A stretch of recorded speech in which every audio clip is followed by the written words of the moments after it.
Bonk. Noted. Would be a fun trail. They hear every.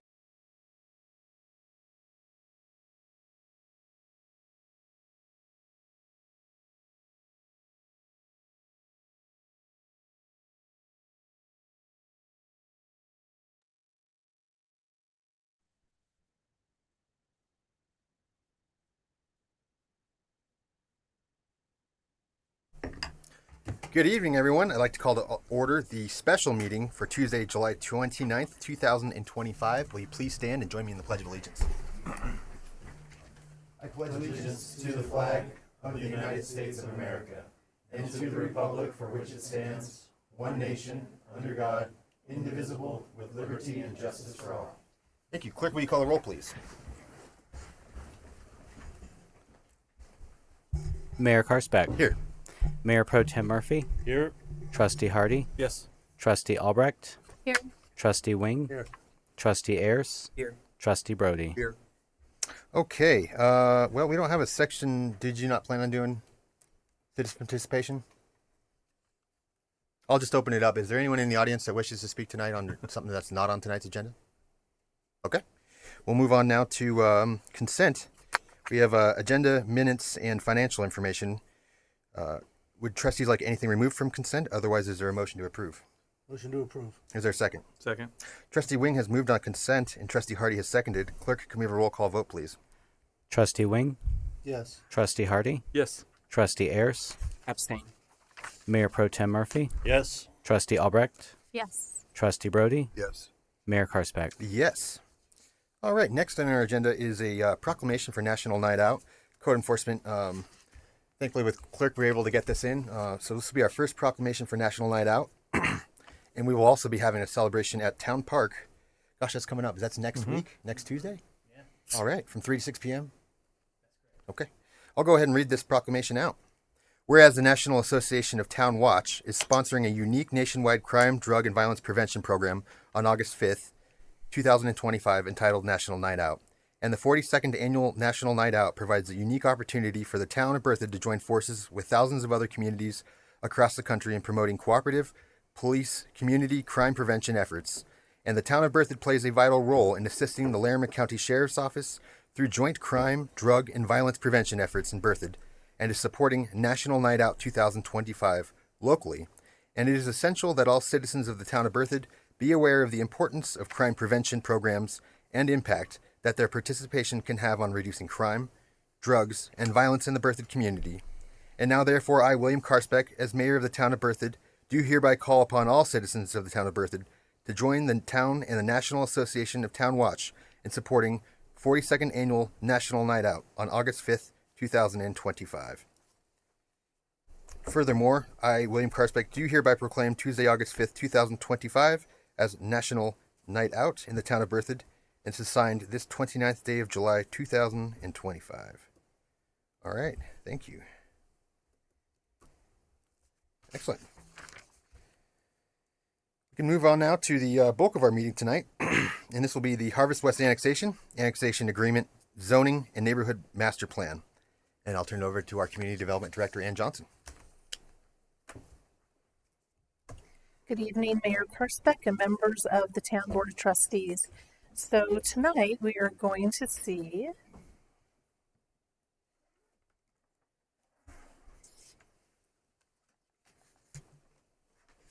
the annexation agreement, neighborhood master plan, and change of zone for the Harvest West subdivision. For those in the audience that might not be familiar with the land use planning process, we have the pre-application phase where the town is working with the applicant to answer any questions that they may have to make a good decision about whether or not they want to pursue annexation, change of zone, and neighborhood master plan in the town. We have lots of input from other staff, not just the planning staff, but engineering, operations, others that may be impacted by this application. Then the applicant submits the application. We do a completeness check. If everything's complete, then we submit for referral agency responses such as the school district, fire protection district, any ditch companies that might be impacted by a property, any special districts. Then we get those comments back in. Then we get those comments back in, and we keep in that cycle until everything is really polished and ready to go to Planning Commission. Then at the Planning Commission, they open it up to public testimony, and then we bring that we bring Planning Commission's vote then to you all. It's no longer staff's opinion, it's Planning Commission's opinion at that point in time. And then any post-approval actions on top of that is we would give public notice as needed, special district notification, mineral owner notification, and we send it to the counties. So again, land use planning process, this is the very first step. We're considering, does this annexation, the neighborhood master plan, and the change of zone make sense for the town of Berthoud? We have criteria for approval. We take a look at where does this fall within master plans, trails master plans, open space master plans, or comprehensive plan. Then the very next step after this is done is preliminary plat. At that moment in time, it's really a highly technical exercise for our engineering team, for the planning team, for others to take a look at how is the applicant going to implement the concept plan, which is the neighborhood master plan. 80% construction drawings are provided, and then the final phase then is that final plat, and that is really just a polishing up of those 80% drawings and making sure everything works. So this is from the town's comprehensive plan, the vision statement. We utilize this to ensure that all development applications are meeting the vision statement and the goals outlined in the comprehensive plan. This particular application is south of Mountain by over a mile. It is about 2,000 feet west of South Berthoud Parkway. It is adjacent to and east of Highway 287. It is south of the Ludlow annexation and north of Riverside Farms in unincorporated Larimer County. It is west of the existing Harvest Ridge development. Tonight there's going to be one presentation, and it will cover all 4 motions that you need to make. The town trustees found the petition was filed correctly, and that there is a community of interest in hearing the applications tonight, and you made that determination on May 13th. So the underlying map on this screen is a town's comprehensive plan map. You can see over to the left side of the map, or the west side of Berthoud, there is a little blue circle. That is the approximate location of this particular development. The large mass of green has been envisioned as undeveloped lands. The yellow represents future subdivision and residential development. So the comprehensive plan, this applicant has adhered to the vision in that comprehensive plan. So again, this is a blow up of the current zoning. You can see a lot of residential development to the east. There is residential development to the north with the legacy project. So this, in essence, you could call it an infill. It's not really infill, but it's really tight and adjacent to existing town of Berthoud. Now, this illustrates the location of the property amongst the trails master plan. And with the preliminary plat, the developer will need to illustrate how the neighborhood trail will be accommodated along the north side of this particular development, as well as connecting to South Berthoud Parkway.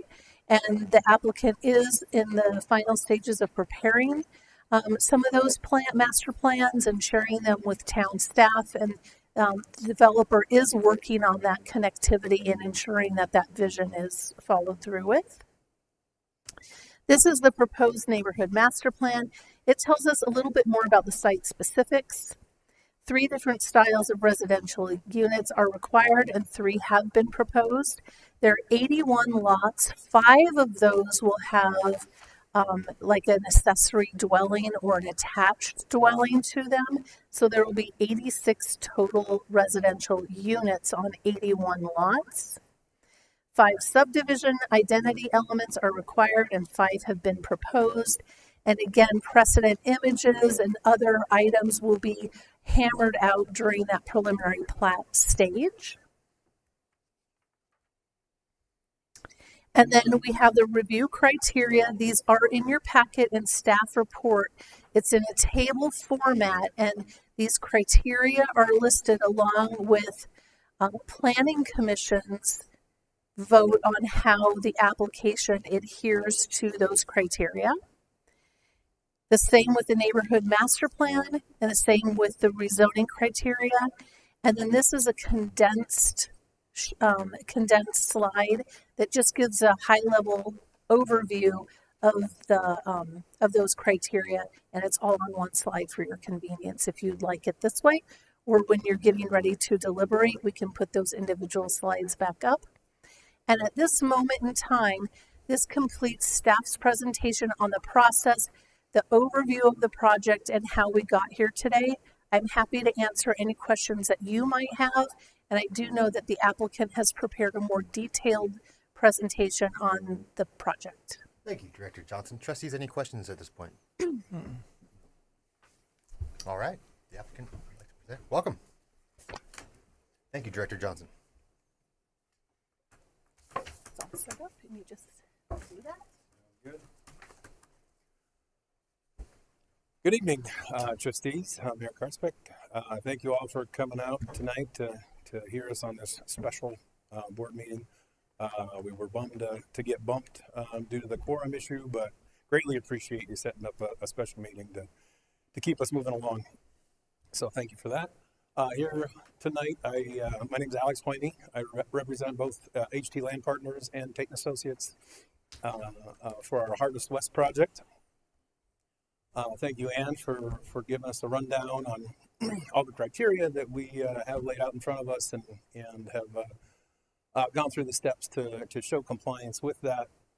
We're seeking approval on the annexation of the 34.61 acres rezoning to suburban residential, which is what the town's plan for this area is shown as, and then approval of our neighborhood master plan as well. This aligns with the comp plan and the future land use plan. As I mentioned, the housing diversity plan actually comes very easy to us because we have an assortment of small local builders, all of which have their own architects, and so we have, I'm sure all of you are familiar with our Harvest North and South projects, but we have a substantial diversity out there. And then also with the different lot types, so architectural diversity and the housing diversity types. We've collaborated with the town staff extensively to get to this point tonight. And then also want to relay that this development maintains ties to the property's history through it's a Centennial Farm area. The Johnsons have grown up and operated their farm on this land for well over a century, and we are excited to bring that history into it with street names and other aspects of our development. So here's our neighborhood master plan. The red lots, I guess they show up kind of pink in this exhibit, are similar to the existing harvest lots that we have already developed on Harvest North and South. There's 63 of those proposed. Then we have some more single-family detached with the rear or alley-loaded lots. And then we have the two-family lots, which on those, there are 2 units on each lot. And we are working with our builders to market those as a multi-generational duplex of sorts. And so whether the kids never leave home or mom or dad come back to reside with the kids, it's set up to allow for that and not be restricted by the accessory dwelling size and different amenities that can be within that accessory dwelling. As I mentioned, we have the suburban residential zoning. We've almost got 4 acres of open space.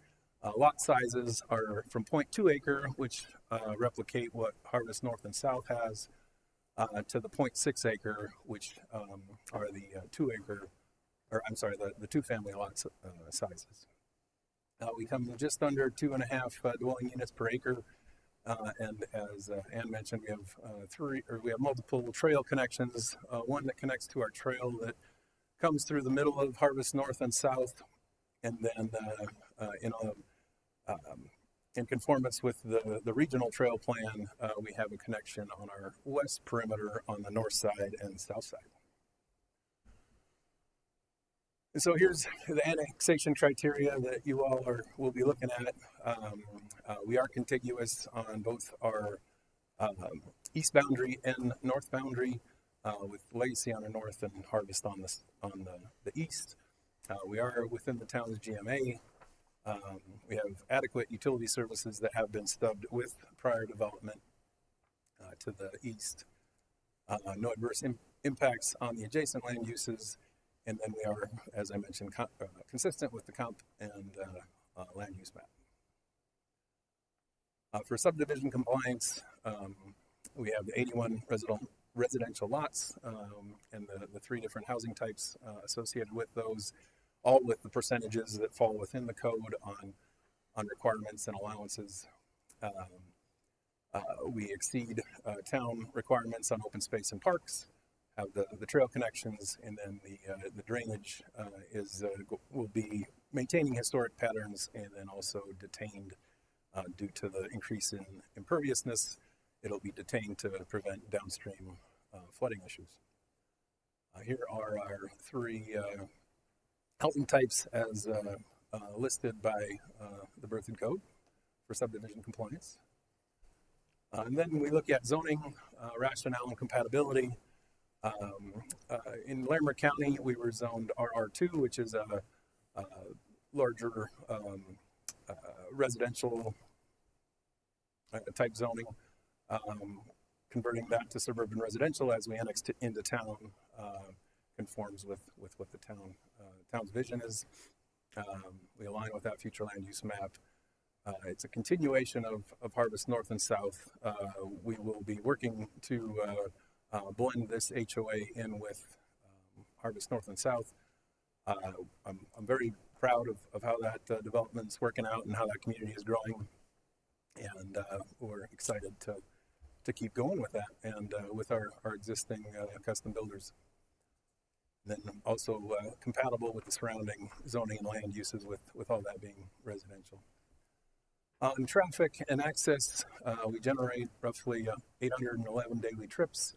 The full traffic study is included in your packet there. Existing lanes, turn lanes on Berthoud Parkway already meet the needs of the traffic that'll be coming in and out.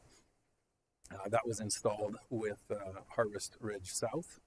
And then per the development agreement that's in front of you, or the annexation agreement that is in front of you, we will contribute to the stoplight at County Road 4E and 287. We expect minimal impacts with essentially this being a continuation of the Harvest community. We have no new connections to the major collector that's on our east side, past Harvest North and South. And then, like I mentioned, Berthoud Parkway and other traffic-related improvements have been addressed in the annexation and ultimately will be addressed in the development agreement.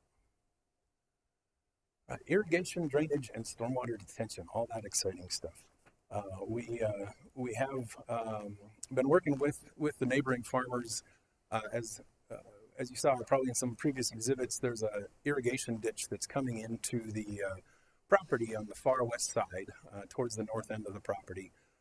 That ditch has served surrounding areas for many decades and I guess over a century probably. With our Harvest North and South, we worked with the surrounding farmers to reroute that and continue to get their irrigation to them. Similarly, we've been working with the main individuals affected by this or by rerouting it would be to the south, two members of the Johnson family, Jim Brin, who's the son of Charlene, originally Johnson, and now Brim, and then Bill Johnson. Both of them farm their roughly 40-acre plots just south of us.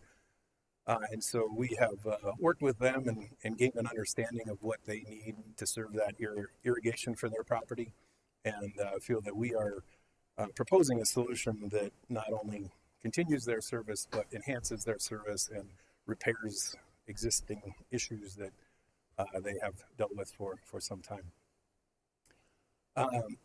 And so also the stormwater is going to be directed via gutter inlets and piping to a couple different detention ponds in the area, and then those detention ponds will allow us to discharge at rates that are below the existing post or after being treated.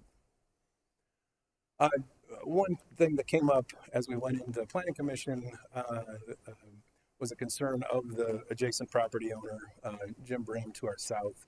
I've met with him and Bill Johnson to collaborate on how best to serve their needs.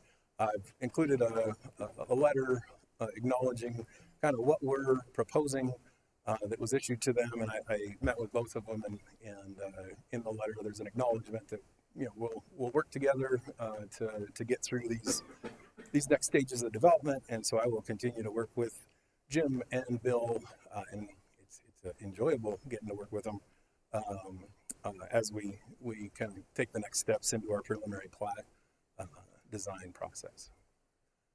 And got a couple exhibits. This one is what was approved what was recommended for approval in the Planning Commission for the neighborhood master plan. This is the utility sheet that we had at that point. And so this is the map and plan that you all are seeing as what they recommended for approval.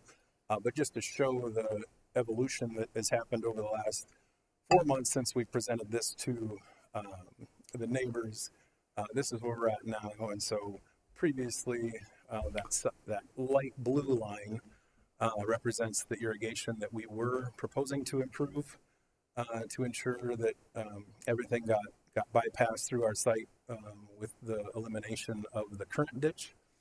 And this is what we have now, where we've essentially doubled the infrastructure that we're putting in that we had originally proposed. And both Bill and Jim would like to see the irrigation stay above ground and prevent it from going into a pipe system as it gets to their two properties on the south. And we have accomplished that with the changes that we've implemented in the last couple months here. Then architecture and housing diversity. As I was mentioning a little bit earlier, we have a variety of custom builders with all their different architects that allow us to have that architectural diversity.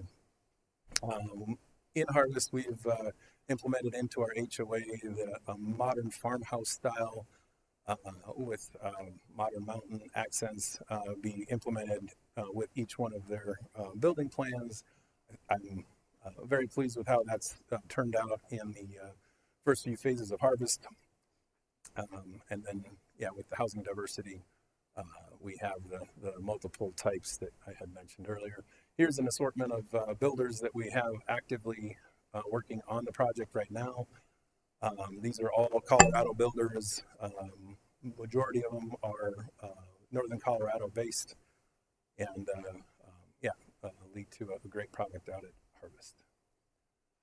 On the pocket park and open space, we have met or exceeded all the area requirements and laid out the elements that we currently anticipate using from the different selection tables that are available in the code.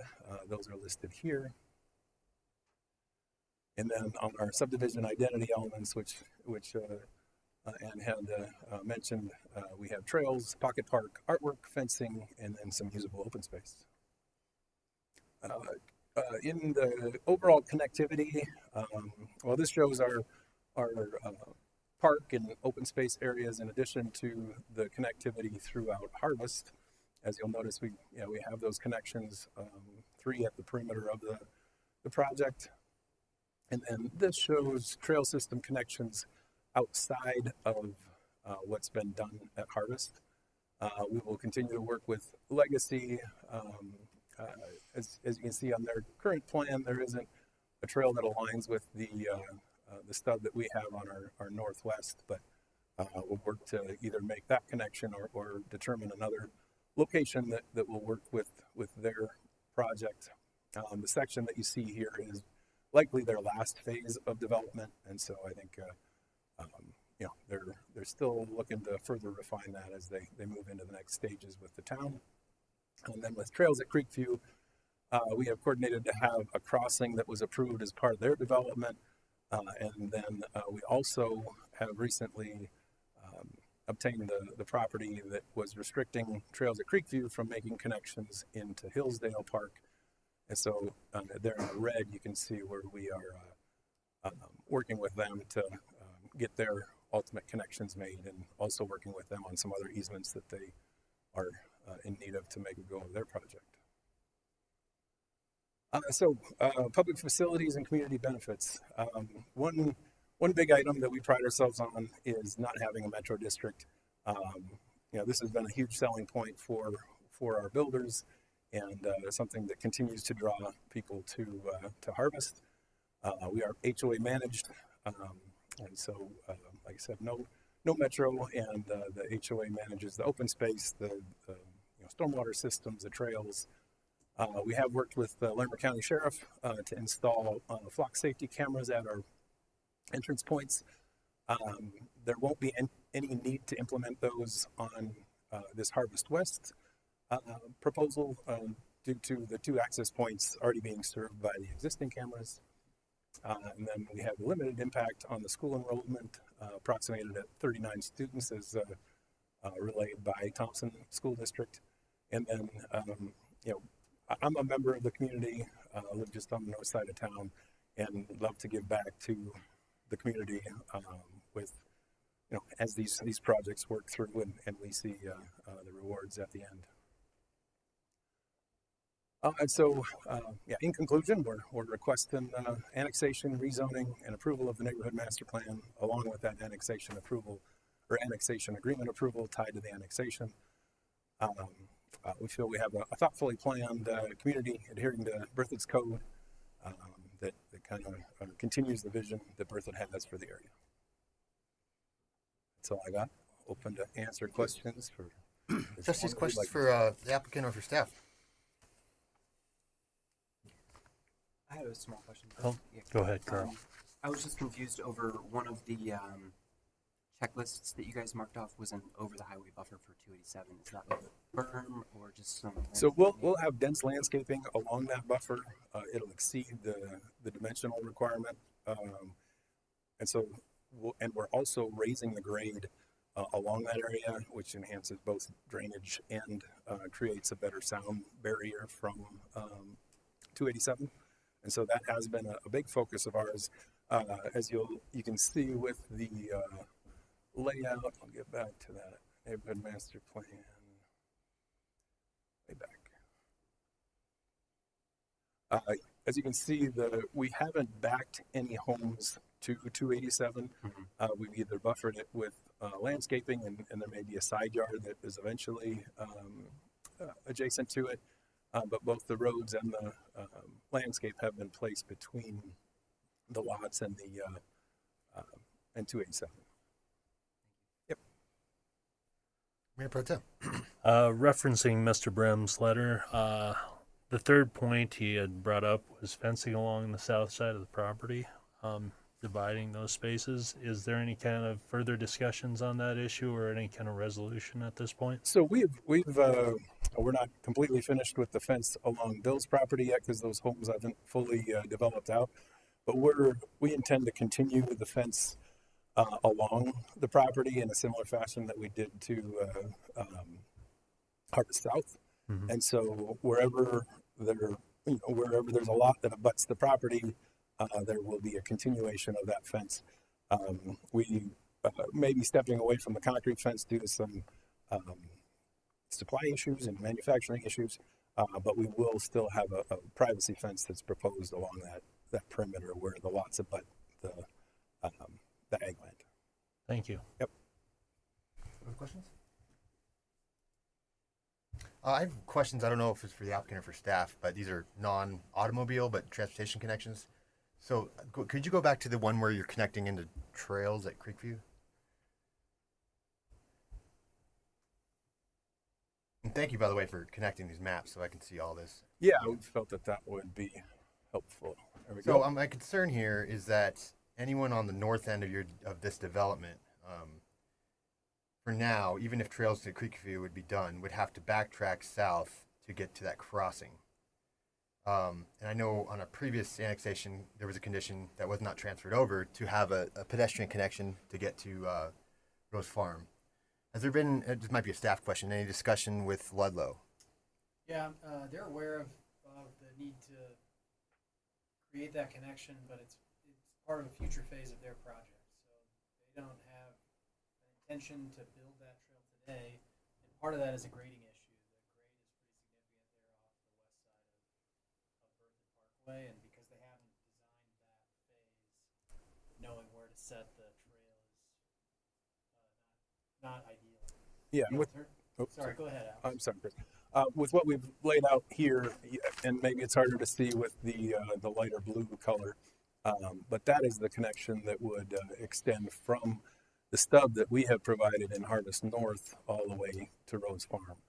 And so, you know, we're supplying two paths of connection with trails at Creekview, as well as connecting through with Legacy. I do think the legacy developer's open to working with the town.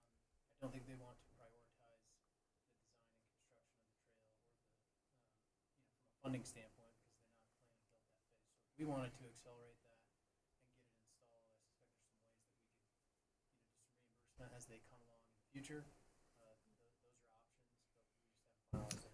Yeah, thank you. I don't want to make this that it's an obligation on you, but I am concerned that sometimes these take a decade or more for that to get filled in, and developers might change in that time frame. Plans change. So, yeah, I guess my question was how to build this connection. So thank you for clarifying that, because most of this now, since the applicants built their portion of it, would be on Legacy, on those owners. Okay. Actually, it would all be on the legacy park development side Okay. of the line. And then maybe potentially some cost sharing on a crossing. Yeah. Okay. And with the traffic study, did it dictate a speed limit reduction at all?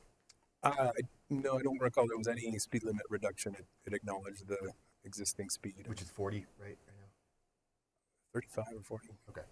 I drove by earlier. It looked 40 today, but I could be mistaken. With low-speed vehicle, the state requirement's 35. Is there any reason that we could not do that, do you think? Or We would want to do a speed study or speed analysis, but that's certainly possible. Yeah, that's something I can bring up with as we move into prelim or finalizing our prelim plat. We can talk to our traffic engineer and okay, and good. Just an idea. I'll talk to to the trustees about it, but I know we were supportive of golf carts earlier, so just wondering. Yeah, Any other? good suggestion.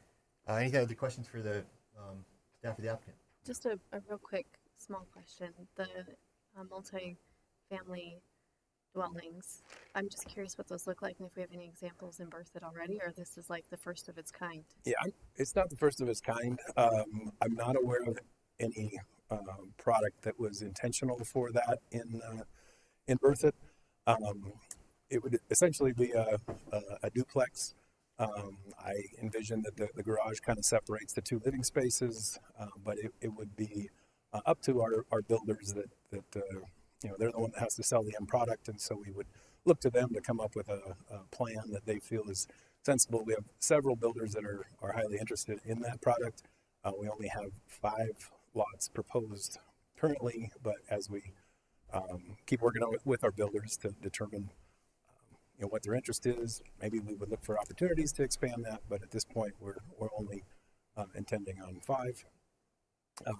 But it's essentially a duplex, and if you would, I guess, envision a couple different harvest houses kind of adjoining together at the garage, that's essentially what I'm envisioning for that looking like. That sounds brilliant. I'm excited to see what that looks like. Yeah, no, and I guess as we go through into preliminary plat, I will keep that on my list to have some examples of that, because that has been a question that's come up.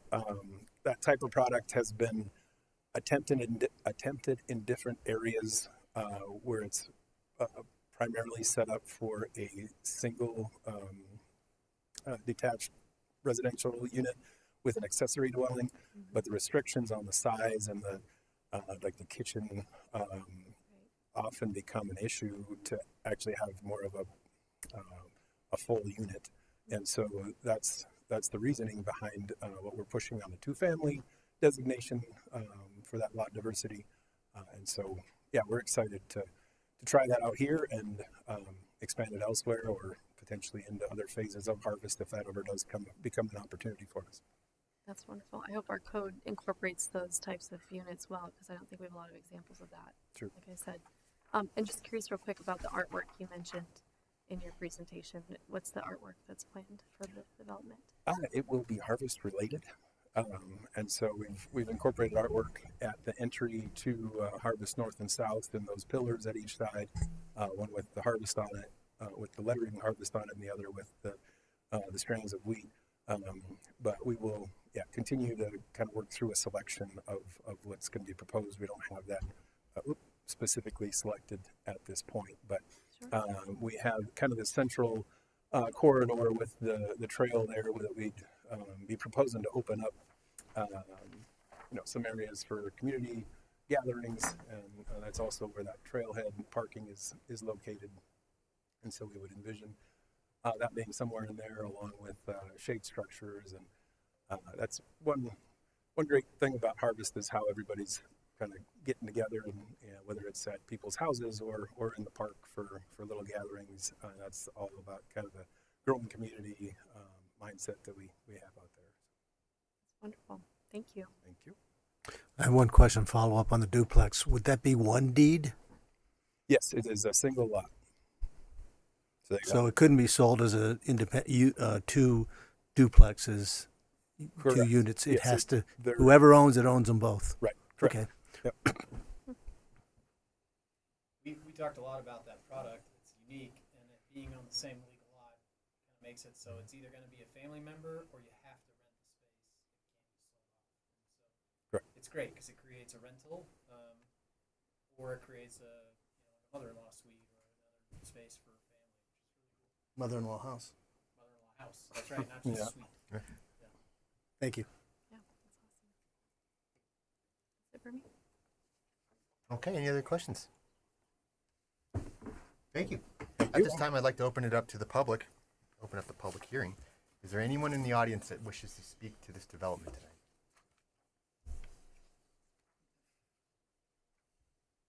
We have no one signed up.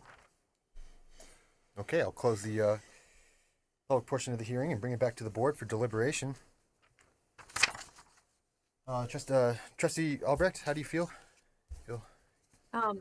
Well, first of all, I commend the Harvest developers and everyone involved in that project because it really is community centric, like you were saying, and to bring to us a non-metro product and show that it can be done is outstanding. And I do like the fact that the architecture really fits the feel of Berthoud and is always accenting those mountain views. It's a great product already, what's been done. So I have a lot of faith that what is to come will continue that same feel. The only thing that I was going to bring up, and I'm totally spacing it now, was just the working with the local farmer. And I appreciate there's already been a lot of work done with that, and it seems like there's a good collaboration happening. So just a continuance of that relationship, I think, is important, and honoring our ag families in town and honoring the history that's on that property is super critical. So thank you for doing that. And I think, and hopefully more of these multifamily lots will take place after this. I hope this could be a really great example of what can be done for families in Berthoud. So thank you for bringing that to us.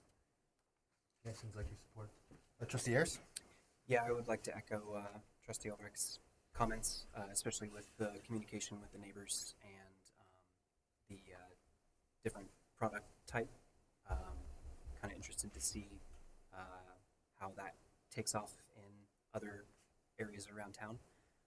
But I'm supportive because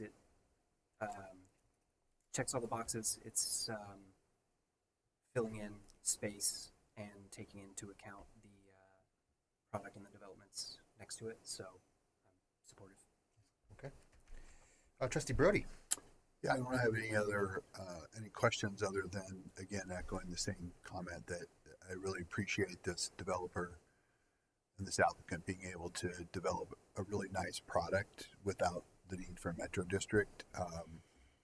In full disclosure, I actually used to live in Harvest South, so I've had firsthand experience of how well the community worked and how well it ran, and obviously it's a big selling point, and I think it helps keep costs down too. So, Trustee Hardy. Basically, same thing. Definitely kudos on the no metro district. Just goes to prove that developers can build effectively without them. And I'm glad that we worked out all the issues and deals with the Johnsons, with Harvest South quite a while ago, and that's holding forth and holding true and moving forward. So I think a lot of the issues were addressed back then, and Alex has kept to his word and has kept that relationship strong. So kudos. Okay. Trustee Wing. Yeah, I echo what everybody said. I totally in support. I just want to tell you thank you for a very good presentation, very easy to follow, very comprehensive. Everything was laid out. I thought you did a really nice job, and thanks for your investment you're making in the town. Mayor Pro Tem. I have nothing to add, and thank you to the applicant for addressing most of our issues. I think we've got a consensus here on kind of how we feel about your presentation and your development. So, thank you. Yeah, this is pretty awesome that everyone's supportive of you. I think it's a testament to your engagement in the community from, like you put in there, donating to HT Land Partners, doing a lot of local nonprofits, to voluntarily not doing a metro. I cite as an example of quality development that can be done without a metro when others say there's no way it can be done. It absolutely can. The idea that we're trying to do this mother-in-law, or why is it always granny or mother-in-law? It could be a father-in-law suite. Multi-generation. Yeah, there we go.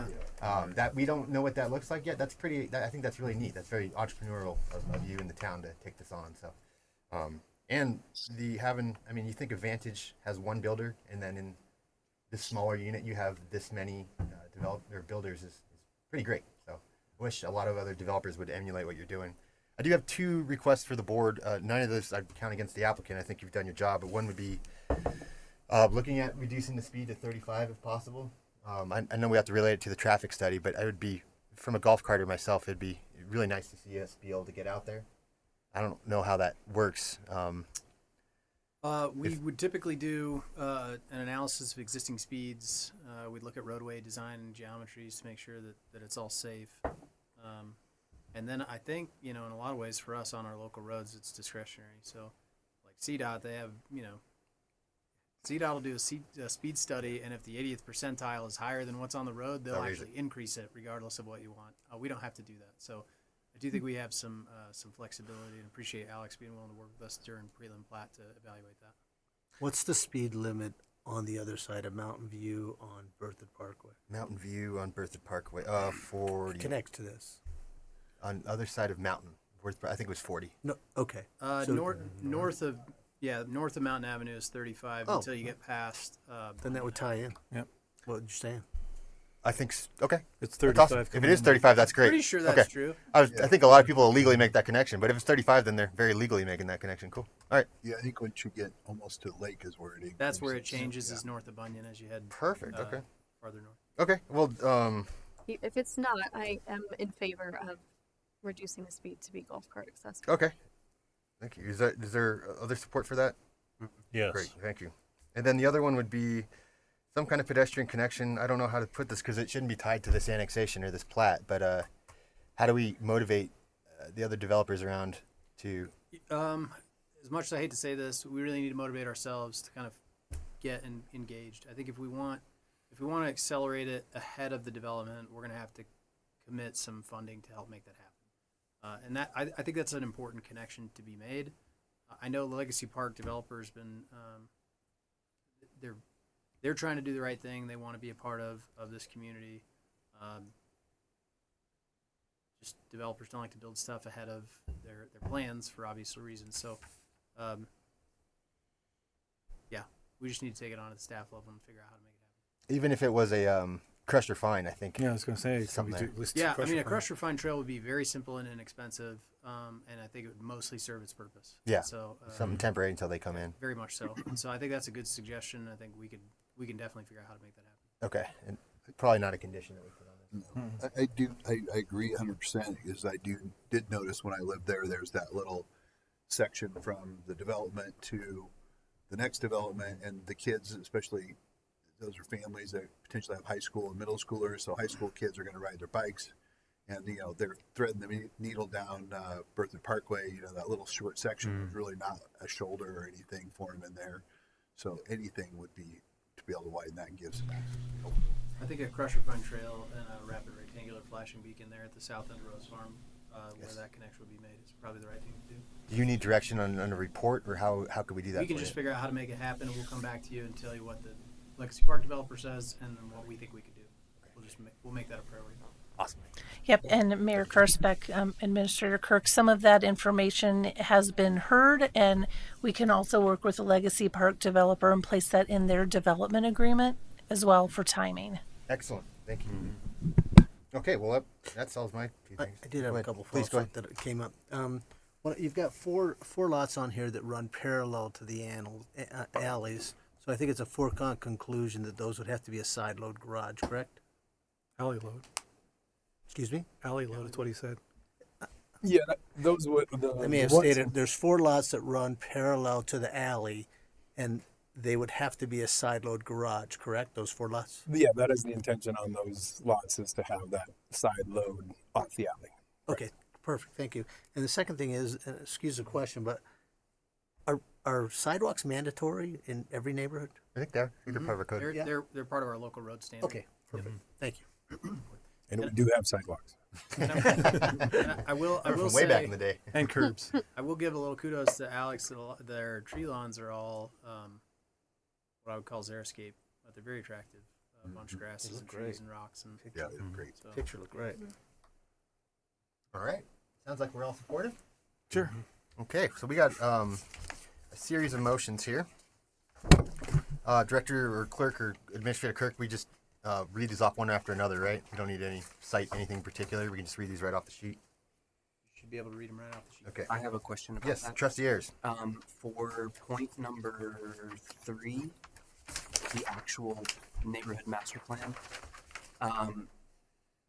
is it, I guess, accepted that the points from Mr. Brem's letter are included in any acceptance that we would vote on, or should we detail that those 3 points should also taken care of as per the Planning Commission's?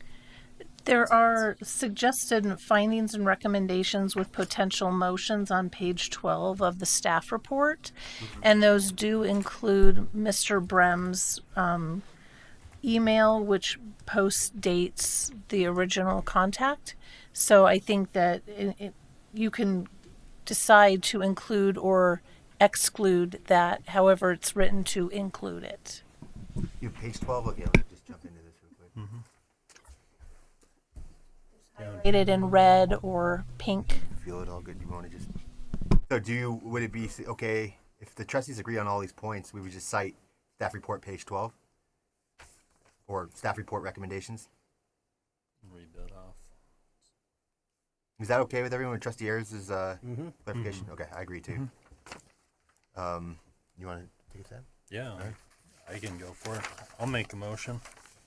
I'll move to approve resolution 2025-15, a resolution of the town board of Town of Berthoud Board of Trustees, setting forth findings of fact and determinations regarding the eligibility for annexation of the Harvest West annexation pursuant to CRS 31-12-110.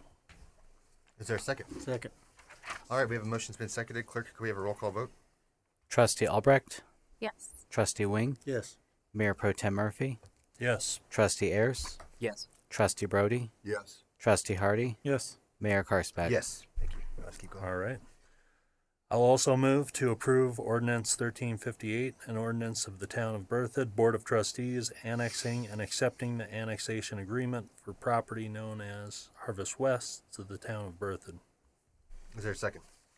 I'll second. Okay, we have Mayor Pro Tem has moved. Is that Trustee Brody has seconded? Clerk, can we have a roll call vote on that? Trustee Wing, Yes. Trustee Hardy, Yes. Trustee Ayers, Yes. Mayor Pro Tem Murphy, Yes. Trustee Albrecht, Yes. Trustee Brody, Yes. Mayor Karstback. Yes. All right. And then I will make a motion to approve Resolution 2025-16, a resolution of the Town of Berthoud Board of Trustees approving a neighborhood master plan for a development known as Harvest West in the Town of Berthoud with the condition of approval that the applicant shall address concerns expressed by the adjacent property owner, Jim Brim, as expressed in an email dated May 13, 2025, as a submittal item with the preliminary plan application. Is there a second? I'll second. All right, Mayor Pro Tem has moved on this, and Trustee Ayers has seconded. Clerk, could we have a roll call vote, please? Mayor Pro Tem Murphy, Yes. Trustee Brody, Yes. Trustee Albrecht, Yes. Trustee Wing, Yes. Trustee Ayers, Yes. Trustee Hardy, Yes. Mayor Karstback. Yes. And then finally, I will move to approve Ordinance 1359, an ordinance of the Town of Berthoud Board of Trustees amending the zoning map of the Town of Berthoud to establish the zoning of property known as Harvest West Annexation, newly annexed to the Town of Berthoud. Is there a second? I'll second. All right, Mayor Pro Tem has moved. Trustee Hardy has seconded. Clerk, could we have a roll call vote, please? Trustee Ayers, Yes. Trustee Albrecht, Yes. Trustee Brody, Yes. Trustee Hardy, Yes. Trustee Wing, Yes. Mayor Pro Tem Murphy, Yes. Mayor Karstback. Yes. All right, that concludes the public hearing for Harvest West. Thank you. No? Been a long one. You guys want to take a break? Okay. Actually, could we Look at take a Brett. quick break? Are you serious? Yeah. Okay, let's take a Yeah. 5-minute break. The odds of it. Yeah. Well,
Okay, are we all here?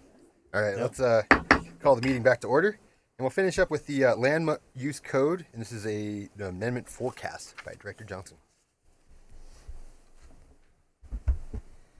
Okay, we, meaning staff and you and Planning Commission, we have been very, very busy over the past 9 months.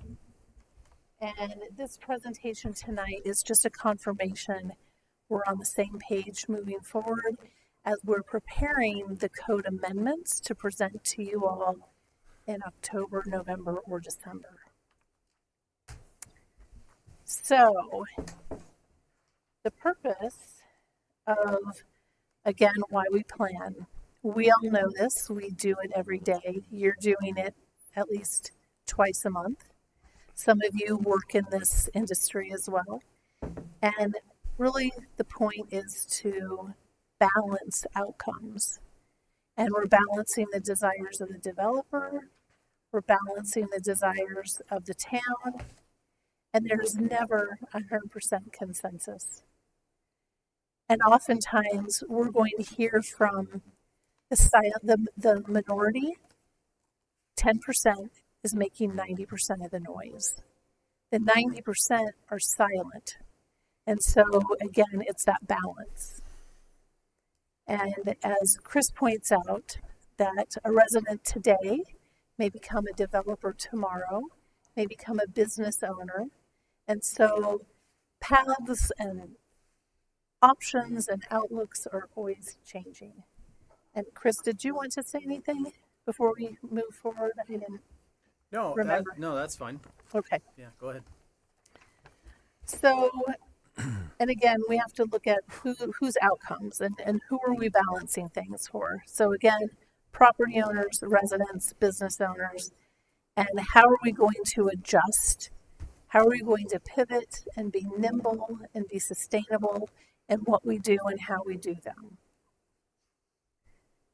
So how do we desire these outcomes? The main takeaway is that we work with the community to establish a clear vision for our future. We do that through our comprehensive plan. The extensive community outreach that Bertha did during 2019, 2020, and concluding in 2021 with a comprehensive plan was excellent. You had a large percentage of your population participating in the comprehensive plan. This is not something that staff just does sitting in our office imagining a utopia for Berthoud. We have to have public input. Once that vision is established, then regulations are written in order to achieve what's in that comprehensive plan. And then those regulations are consistently and equitably applied to everyone the same way to achieve the vision.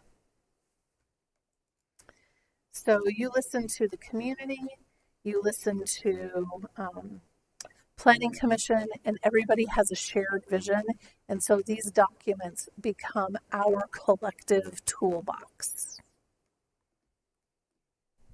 One of the ways that we balance this, and this is a snip, it all started with Walt. So we can say all of this work was Walt's fault, or we can call it his legacy that he left behind for us.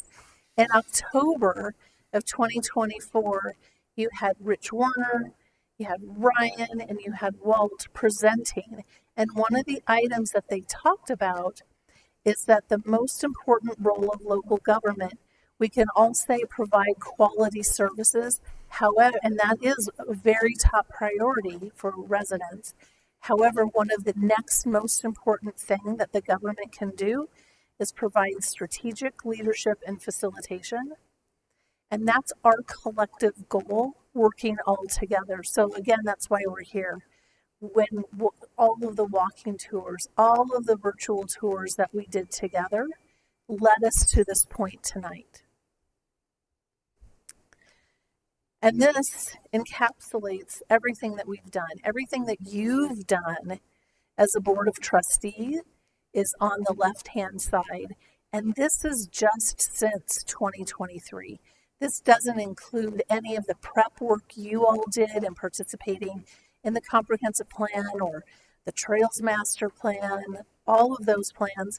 Planning Commission has done some of those similar tours.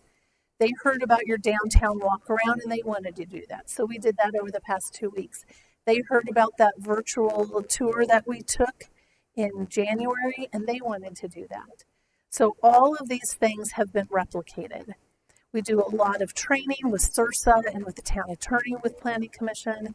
And then the development community, we had, oh shoot, I forgot footballs are on my desk for you. Anyway, we had a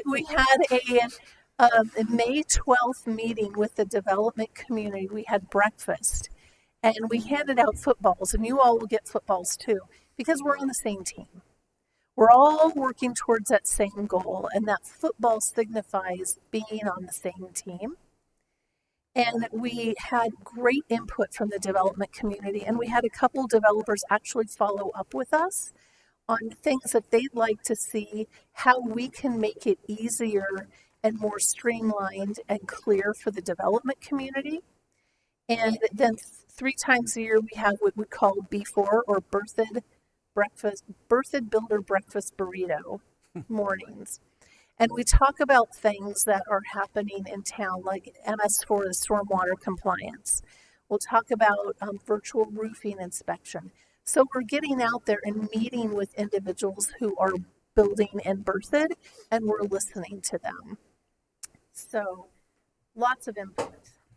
This also goes towards the goals of transparency, equity, and being consistent. And we don't show any favoritism.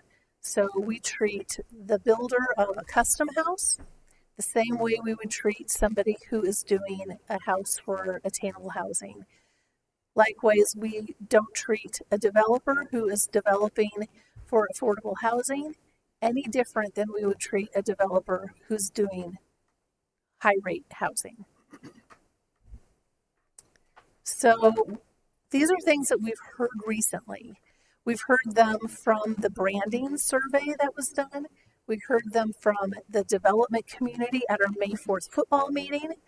So Birthed has done a great job at maintaining small town charm, even though Birthed is growing. This was from individuals outside of Birthed looking in and being jealous about what we have.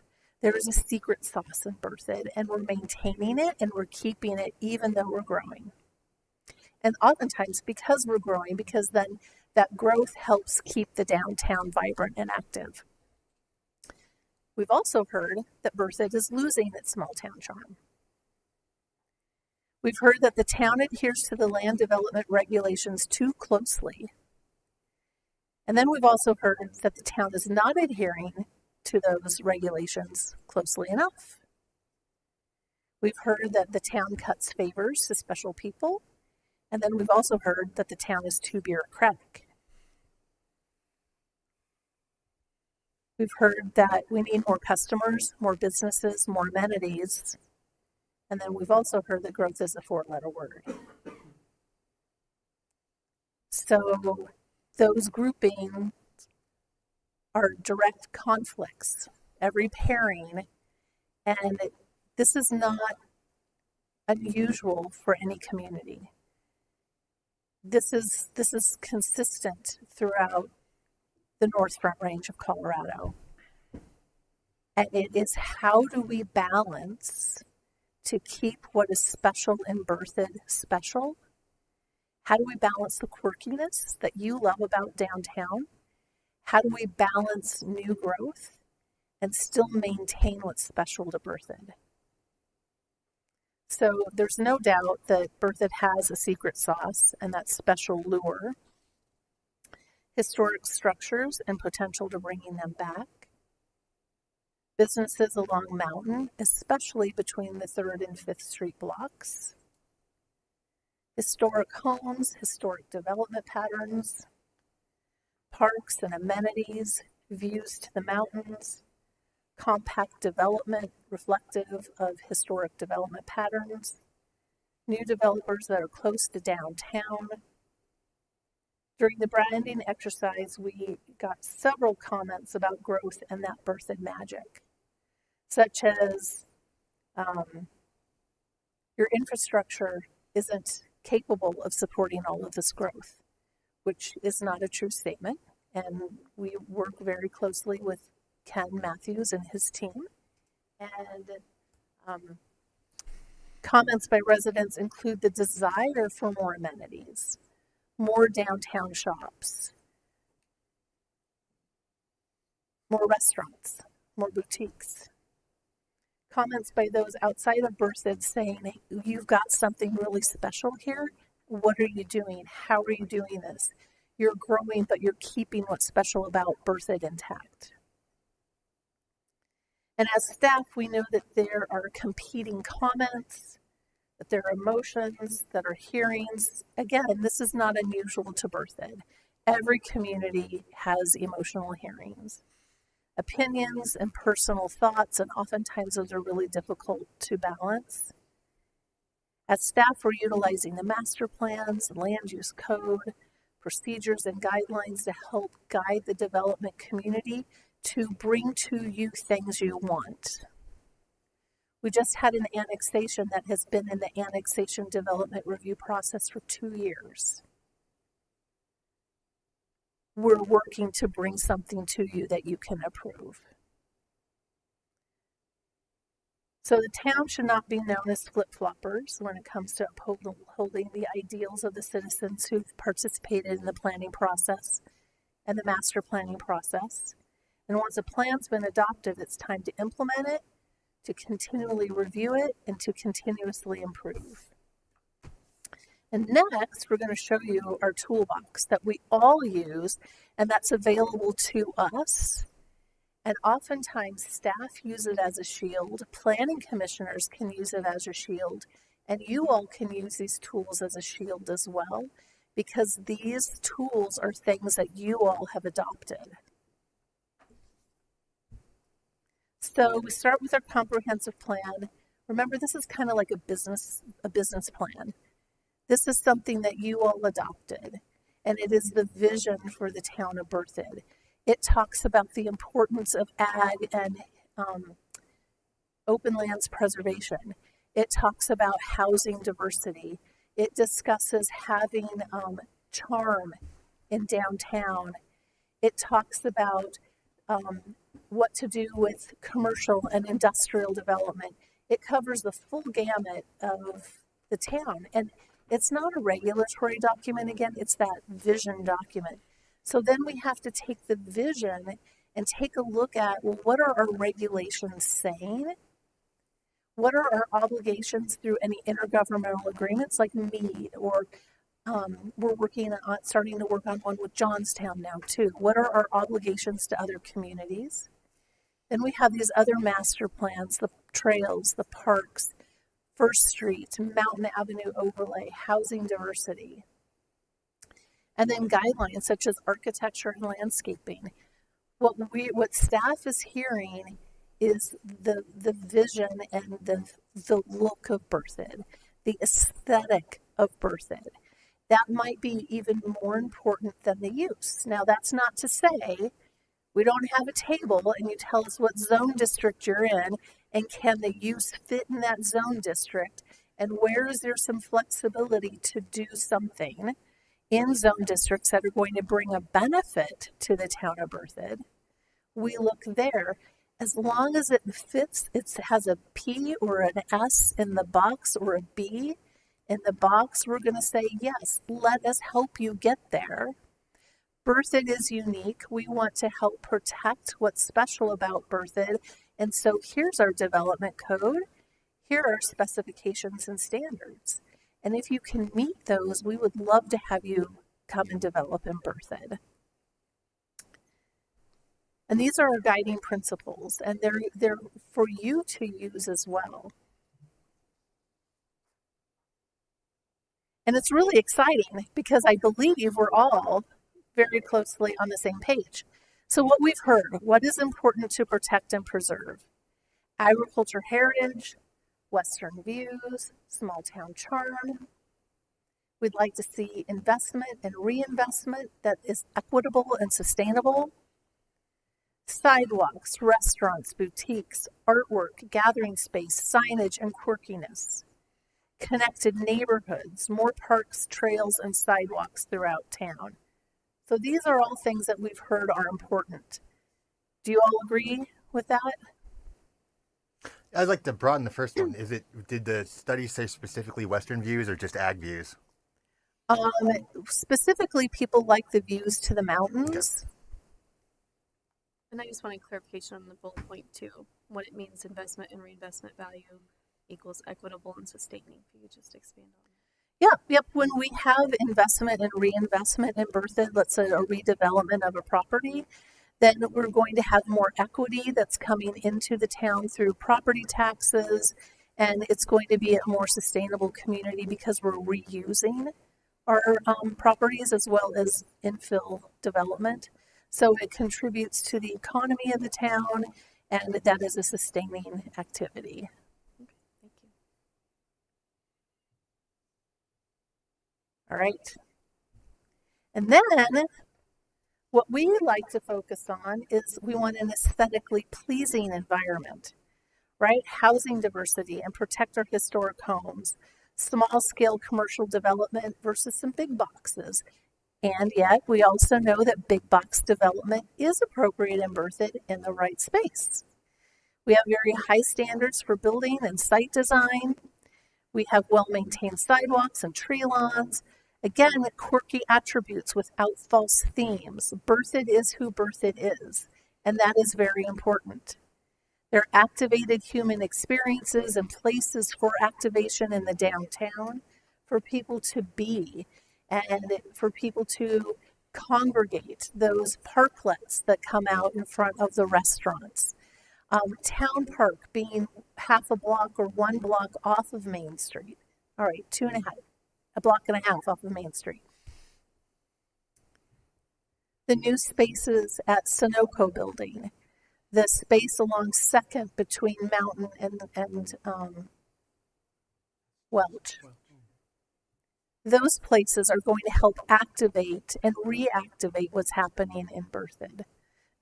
And the town is taking a big leadership role in those 2 spaces.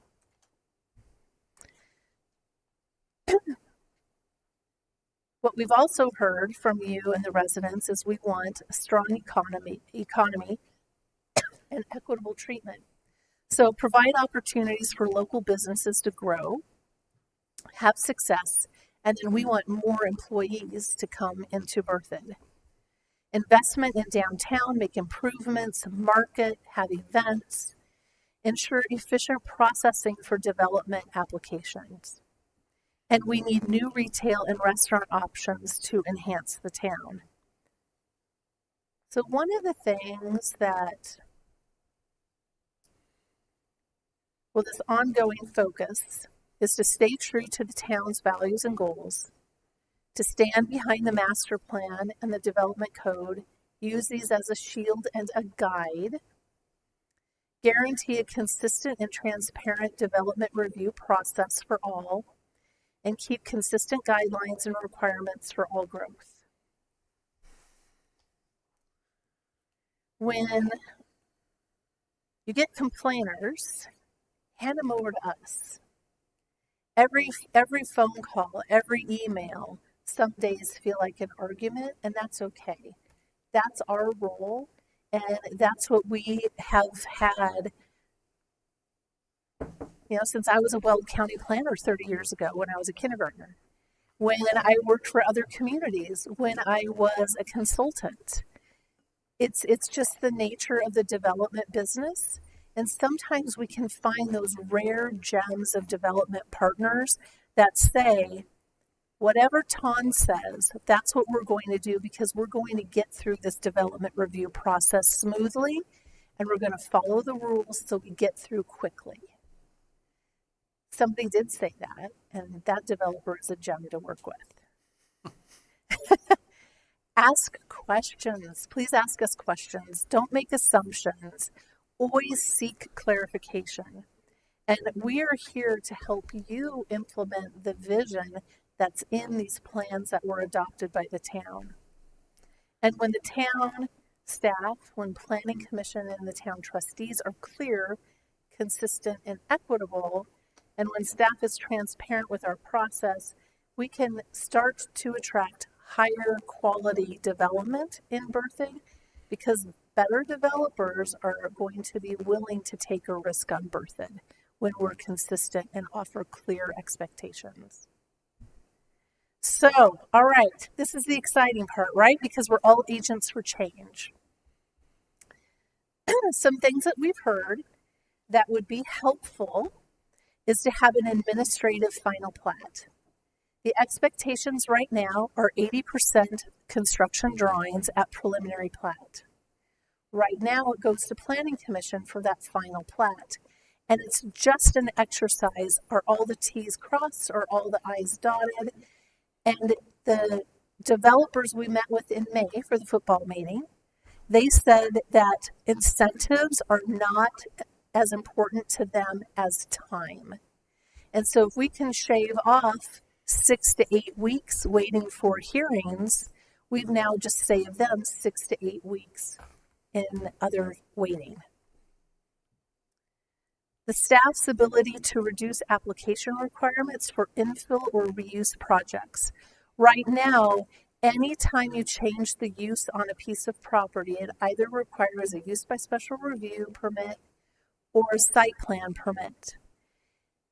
We think that's a good idea because we can catch uses that might not be appropriate, that aren't they're not on the chart. If we're consistent requiring everybody to do a site plan or a use by special review application. However, right now the code isn't written that we can reduce requirements. Staff is already reducing requirements for some development. However, we'd like it to be authorized in the code that we can go ahead and do that. If somebody is redeveloping a property, there's no need, unless we think going from a bank to a fast food restaurant would necessitate a traffic plan. Then we're going to ask them for a traffic plan. However, we might not ask them for a drainage report because it's already fully constructed. So we just like to have some flexibility, and we want to offer that flexibility. We're going to clarify annexation and vesting requirements. Right now there's a little ambiguity there, and working with Aaron Smith, the town attorney, we're helping clarify that and give people more certainty on when they've invested sometimes hundreds of thousands of dollars in planning and engineering expense to come to you in a public hearing. We want to be able to tell them, this is your certainty on how long you have to initiate your development. And then what we're going to do is we're going to be performing more detailed review at submittal earlier on, and not proceed forward with some applications when they're not complete. We're also going to take, what we'd like to do is take the tables for processing and streamline those down to have a common table and a definition of what all of those items are. So it's easy, it's all in one area. And then we're referencing the overlay districts versus putting code language in, because what we're finding is sometimes with the First Street, the Mountain Avenue overlay, our architecture and our design guidelines, there's a conflict between what's in the code and what's actually in those guidelines. And we know the guidelines mean more than what's in the code. So we're stripping the code and referencing guidelines versus just putting guideline bits and pieces into the code. Then also considering housing diversity options and density in the context of that land use plan, and also considering architectural changes. What we've heard, again, is architectural diversity, housing type diversity, and neighborhood identity features are really important, again, to create a sense of place, small town charm, and making sure that all developments are adhering to Berthoud's high aesthetic standards. So again, we're raising the bar a little bit. We're changing some of the basic requirements for park amenities, and we're going to change some of the options that are more rational for Berthoud. And if I may, Ann, Mayor, these two items in particular, so the architectural piece, I think one of the things that we found, and we were looking through this section of the code with the architect that helped us to develop the architectural guidelines that we have. One of the things that we found is that we're creating some, what I would call forced architectural diversity or fake architectural diversity, and that like the way our code is written, you might, and actually the subdivision that you saw earlier in Harvest, they have similar architectural styles in the entire development, right? It's modern farmhouse with some modern mountain accents, but they're all very different from a architecture standpoint. I think they've done a nice job of incorporating modern touches into some of them, more traditional touches into others, but they're all kind of the same architectural style. And the way the code is written today, sometimes it kind of forces strange architectural styles that maybe don't fit in. And so, kind of simplifying those requirements so that it's less about architectural style, more about architectural detail, encouraging creativity with the design, where like a whole neighborhood might be all kind of farm themed. Our current code would kind of discourage that, but in the interest of architectural diversity. So you might get like this doesn't happen a lot because still architects don't like to deviate a whole lot from what I would call Colorado suburban architecture. But the way the code is kind of written, it's intended to generate like a Victorian next to a farmhouse, next to a Tudor, next to a Spanish style, and that's kind of fake architectural diversity, and in some ways doesn't really fit our community character. So, not to belabor that too much, but that's some of the changes we'd like to propose to you as we bring these forward. And then the other piece, understand that the land use plan, we've talked a lot about density. Where does it belong? Where does it fit in the context of the land use plan? But having an opportunity to bring that land use plan back and say, let's go over this again.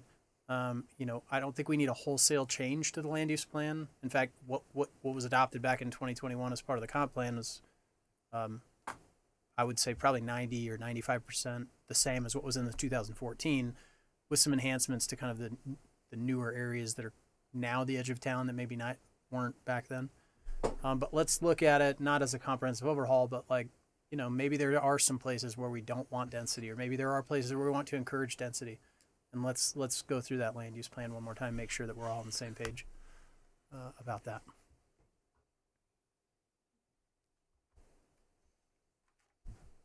So for housing diversity types, right now we have rear-loaded garages, side-loaded garages, front-loaded garages, different widths of lots, clustered homes, accessory dwelling units.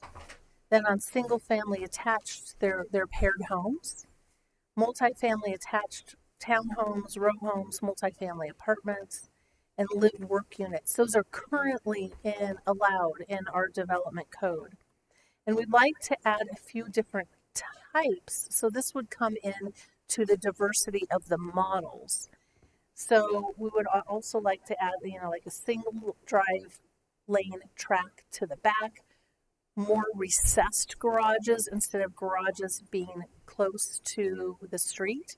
So when you're looking down the street as a kid, and even as a grown-up, you're wondering which garage is mine versus which home is mine. The garage is the first thing you see at my personal house as well.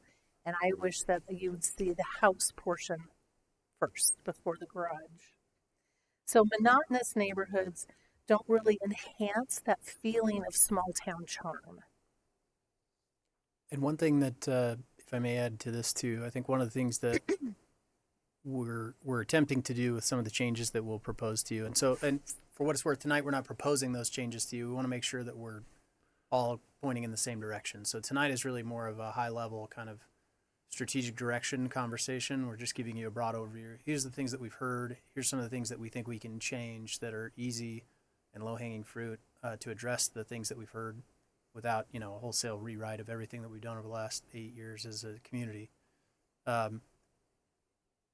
one of the things that we're talking about when we talk about housing diversity types, we're creating more housing diversity types that are detached single family. So with the intent, one of the concerns that we've heard is that the way our code is currently structured, it's kind of forcing townhomes or multifamily development to be incorporated into neighborhoods, maybe where some might not feel like it fits. And so, in order to meet our diversity requirements. But one of the things that we'll be proposing and that we're working on in draft to propose to you is more single-family detached types. Smaller lot, bigger lot, medium size, kind of traditional lot, rear loaded, front loaded, garage set at the back of the lot with a single lane drive down the side of the house. All these different kinds of types that a creative developer could incorporate all of them in. It would still meet our housing diversity requirements. You could have some small cottage detached single family homes right next to a slightly larger detached single family home with a garage in the back, right next to a larger lot, multi-generational home that is a detached single family home for all intents and purposes. So we're trying to create more housing diversity types, but also the ones that maybe fit better especially adjacent to existing neighborhoods. If that makes sense. Any of that make sense? I'm kind of rambling. Okay. No, it's good. Yep. So it's not, it's with housing diversity types as well as then the model diversity for those different types. How to change things up so that we still are maintaining charm and diversity without being repetitious. And that concludes staff's presentation of how did we get here. We wanted to reassure you that we have listened. We've met with the development community, we've sought input, and we're bringing those high-level concepts to you, and you will see this in, I believe it's October for the first reading, and November or December for the second reading, just depending on when those hearing dates fall. So our intent tonight was to give you kind of a broad overview of what we've heard, some of the initial strategies we think in kind of code redraft that we'd like to take, and then we'd also like to hear from you about, what are things that maybe we didn't address, or maybe there's just questions about what are the things that we should address. We don't have to come up with the solutions tonight. That's part of the code writing process, right? But we just want to make sure we're heading in the right direction, and that there's not something that we've missed or something that we should add. Okay. That's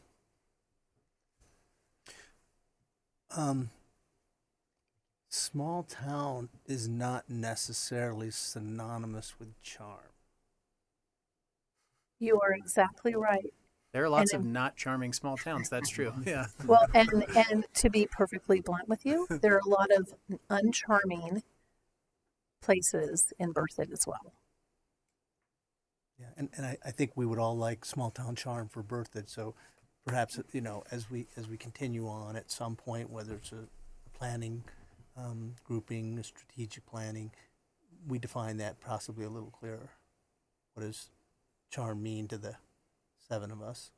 Mayberry. And I do think that one of the things that we've heard, and in the walkarounds we did, and the virtual tours, and the branding, I think from our perspective at the staff level, what we think small town charm really relates to is connected communities. So places for public gathering, public interaction. That's primarily done through parks and open spaces, right? But plazas in more urban areas, lots of connected sidewalks and trails and bike lanes, and then kind of human scale development. And so even larger commercial retail can be done in what I would call human scale, right? Yep.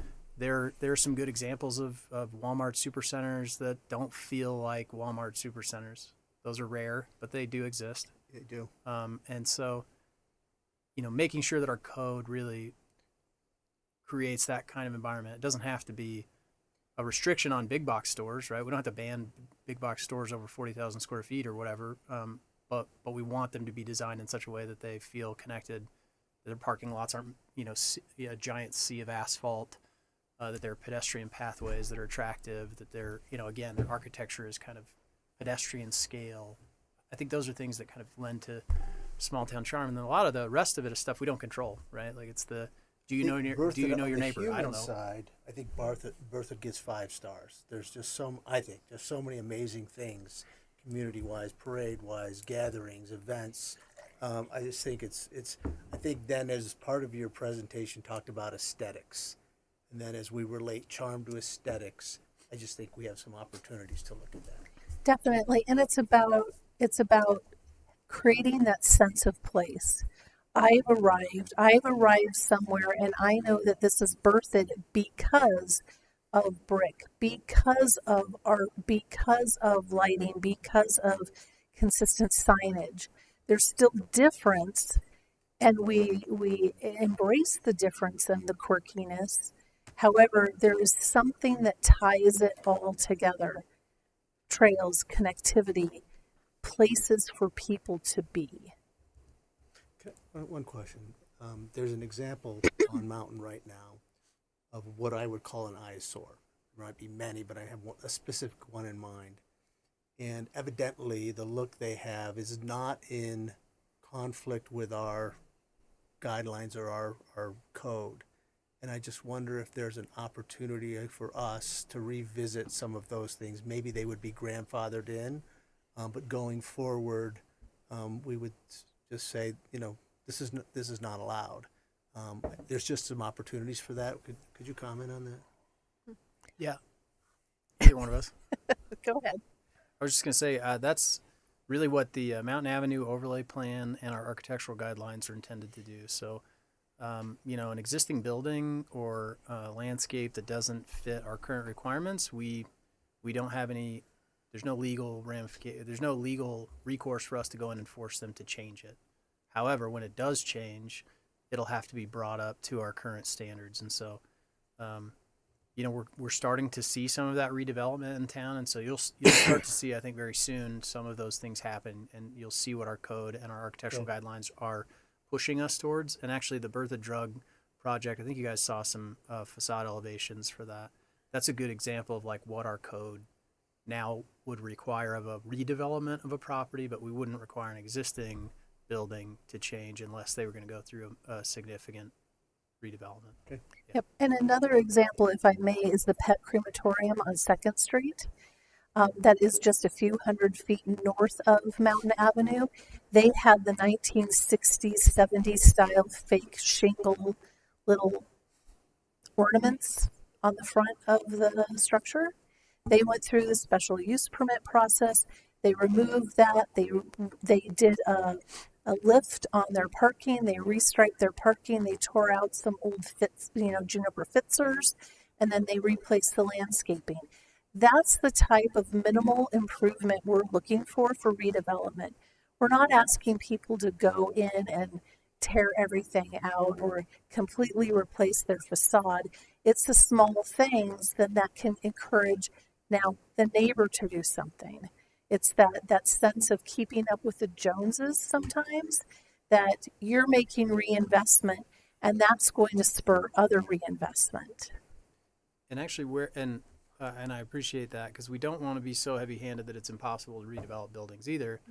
And the board, I think most of you know, or all of you know, but we do have a facade grant program that the town board established and approved a few years ago that allows us to help offset some of the cost of improving a facade if you're doing something significant enough to warrant that. So it's a simple application. It's actually approved at the staff level based on approved architecture plans that are based on our new codes and requirements, and so that does help to generate some little bit better design ideas. There are times where folks redevelop their buildings, they never talk to us. They start tearing stuff off and replacing things and painting, and that can make for some uncomfortable conversations. But the expectation is generally most of the people come in, they do it right. They're trying to get building permits. They want to have it designed by an architect, and in those cases, we can offer them facade grants to help make that more of a reality. So it's not just a stick, but there's also a little carrot involved too. Great. Thank you. Other questions? Comments? I have a couple. Go ahead. Okay. it's been a while since I've asked this question, so I don't know if anything's changed. But do you guys know of any developer or builder in town that builds? I don't know if it would be a shared home or a duplex or whatever that's vertical instead of horizontal, so that it looks like a 2-story, 3-story detached single-family home, but it is in fact a duplex. Do you know of anyone that does that? Because I kind of feel like that product type would help assuage some of these issues with the different product types. So you could have sort of 2 birds with 1 stone as far as lot size, but also density. That's a great question, and I haven't seen that in Berthoud. There's a development in North Fort Collins called Mosaic, and I believe it's off of LeMay, maybe, or Timberline North, and it's in a redevelopment area, and they have some products that look like that as well. And what's really nice about that is it's historic. A lot of people in the 30s, 40s, and 50s, they developed, it looks like a very large house. You enter the common area, and then you might have 2 units on the first floor, 2 units on the second floor. I haven't seen it reappear a lot recently, but definitely we can reach out to that developer and see if they would ever be interested in Berthoud, or even call and get the building plans and try to plant the seed with some locals. And it might be interesting to evaluate, is that a unique housing type versus the side by side? And I think they are, because they do look different. I'm familiar with some other places, not locally, but where those exist, and they do look like large single family houses, but they're duplexes, and so stacking them vertically does aesthetically change how those look in a neighborhood. So I think that's worth incorporating into our housing diversity types. The second thing was you guys mentioned some possibility for minor tweaks in the land use code, and one of the specific concerns that I have had in some recent presentations over the past couple years is I think the land use code is awesome, right? The comp plan it's really well laid out. However, I would like, if possible, a discussion about changing the requirements or changing some of the policies, especially since the town is purchasing so much conservation and open space specifically to, I don't know how to explain it, I'm sorry, but like if there is, because I understand how the blocks need to go, because we don't know what's going to develop in 5, 10, 15 years, right? I understand that. But if the town is specifically purchasing open space that will remain open space in perpetuity, I would like at least a conversation or the ability to compromise or negotiate with developers to really, I guess, tailor any development that would be abutting perpetual open space, and be able to change or alter or maybe reorganize the density in some of these suburban residential neighborhoods where we know there is going to be open space there forever, because there has to be, right? For some of the places, it's right now it's next to a big field, so their density is their density, and it is what it is. But if we know that it's perpetual, I would like the ability for us and for the developer to sort of compromise with how many and what layout those properties are upon that open space. Trustee Ayers, I would love to have a further conversation with you about that, and kind of, I oftentimes have to reverse engineer something. So if you can think about what that vision is, where you're wanting to go, and what something might look like, I would love to have a conversation on how we can incorporate that.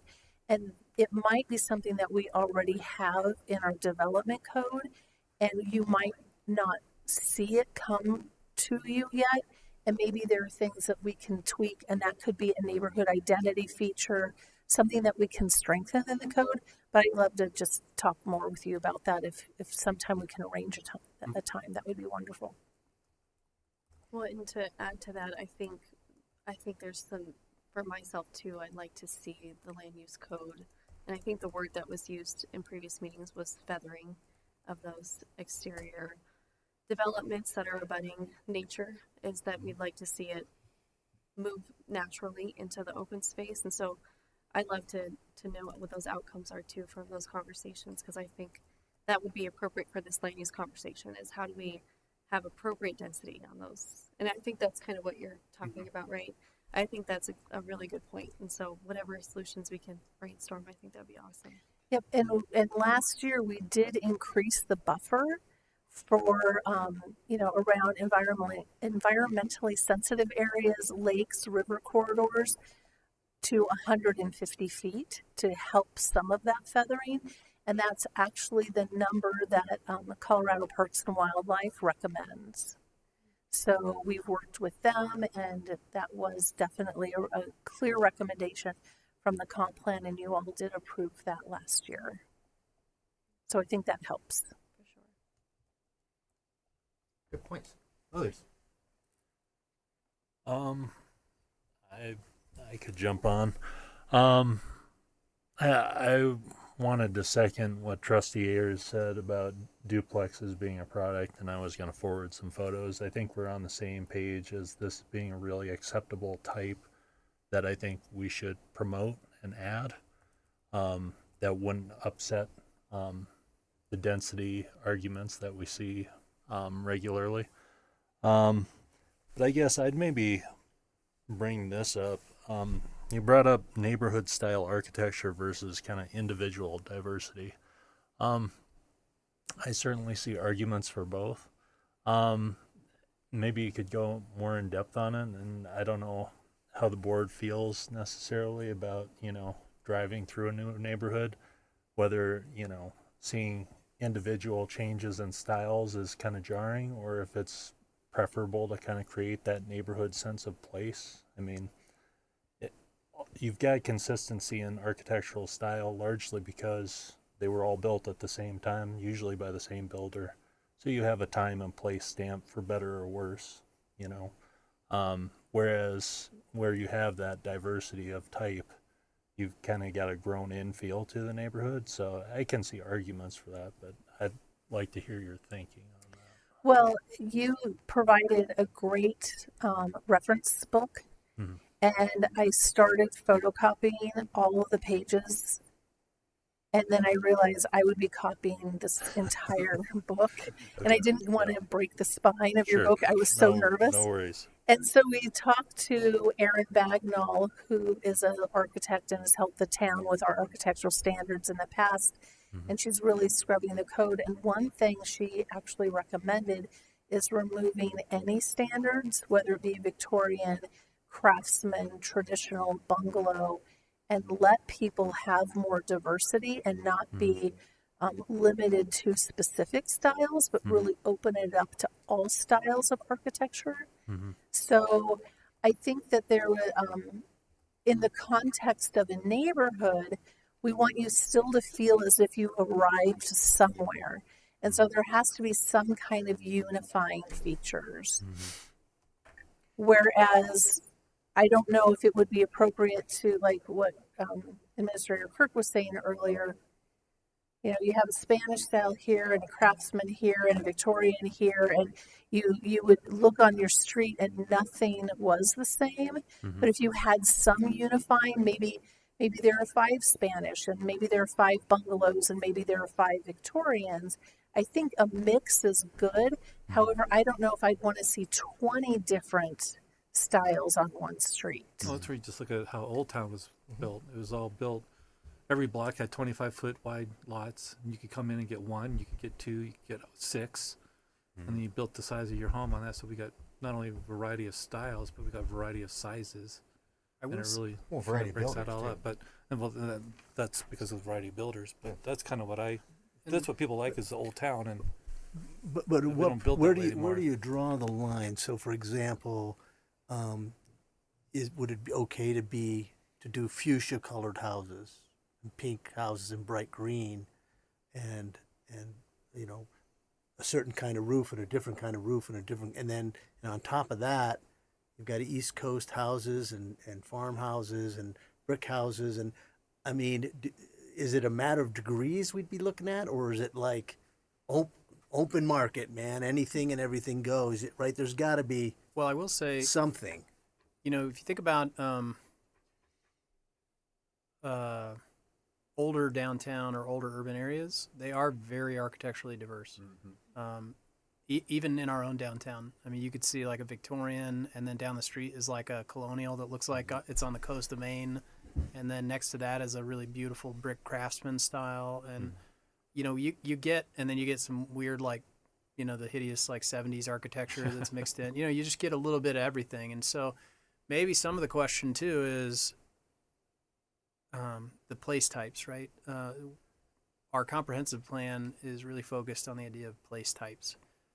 Urban residential is different than suburban residential. It's different in the way the lots are laid out. It's different in the way the streets are organized. It's different in the way the houses are designed and built. And so maybe architectural diversity and style is appropriate in urban residential zoning districts, which is one of our new zoning districts, but maybe it's less appropriate in a more traditional suburban style development where you have more of like a master planned community feel. And so maybe we can create opportunities for both, right? I do think one of the great things about every great town, not every great town, there are some amazing great towns that have zero diversity in architecture and planning. But those are unique. But I do think that really livable communities provide kind of different spaces for anybody, right? Because not everybody wants to live in a in a modern farmhouse on a 8,000 square foot lot, and but not everybody wants to live in a townhome that looks like something that came out of Brooklyn or whatever. But How would we control architectural committees in neighborhoods, right? Because we set a baseline, and then we're saying if the neighborhoods want to get more strict, they can. That's correct. How would we? Because we just set our baseline, and so we make sure that Okay. that it meets our code. And then if the neighborhoods themselves, through covenant control and their own architectural review committees, have a heavier hand in that, that's okay too. which almost every new development has, correct?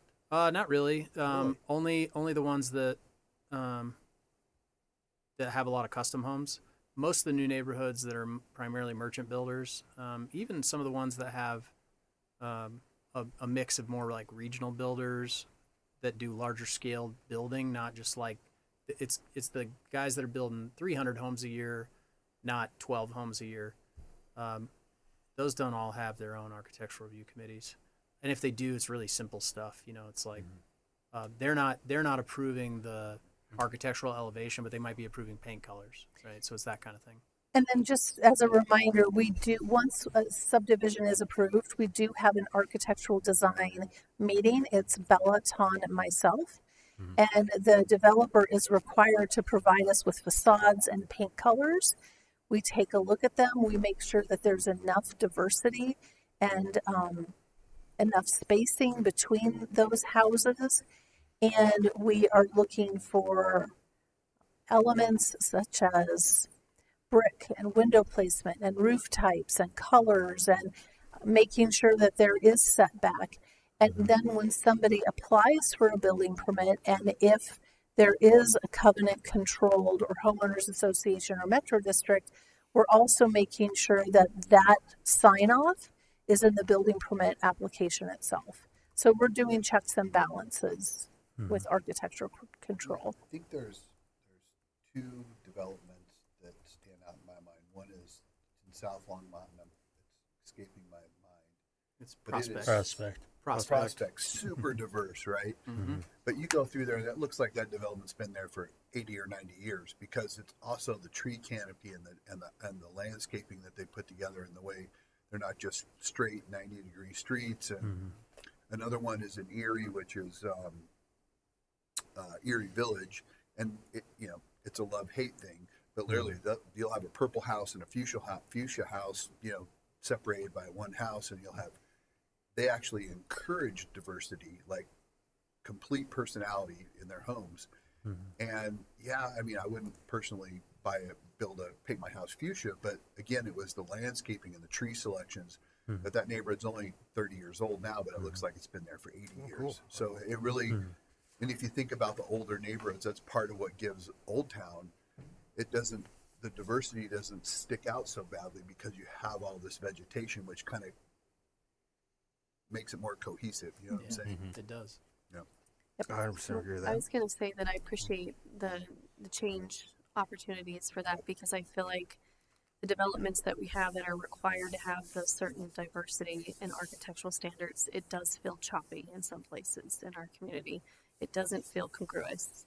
I don't know if I made that word up, but that feels like we need congruity within a neighborhood and then the neighborhood to Berthoud. So even if it has some diversity, there be some should be tying factors that make it feel like it fits Berthoud and then fits within the neighborhood community.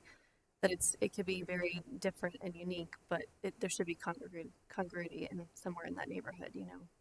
So I appreciate the changes. 'Cause I think that's going to add value to that. So I guess I could maybe piggyback on that, and I'd be very interested to see you take the language towards more of a consistency to a neighborhood to create that sense of place while allowing diversity. So it's kind of striking that balance. But going beyond that, if we want to get into architectural styles, I still think there's a really strong argument for having, not necessarily required, but recommended architectural styles that are complementary to the historical character of Berthoud. I mean, you've got some really great craftsmen downtown. You've got some stripped down Victorian styles that kind of really give the feel of history and stuff. And I don't want to limit architectural possibilities, but I think there's a specific attraction to some of those historic styles that exist here already that I think we don't necessarily want to fake history, but kind of echo that history, I guess. Definitely. Yeah, I think, you know, you define just whatever for argument's sake, 6, 7 different architectural styles, and it can't be, you know, modern mountain / French country. Like, you have to stay within those very specific guidelines of each of those architectural styles, and then I think it starts to feel more cohesive versus somebody just, well, that kind of looks good, and I'll just mush these two things together, and this is what the owner wants, so this is what we're going to build. So I think you can do it without being give a lot of choice without being overly restrictive. Yeah, one idea is to have each development come up with what is their style going to be, what is the theme of their development going to be, and that also helps set unifying features.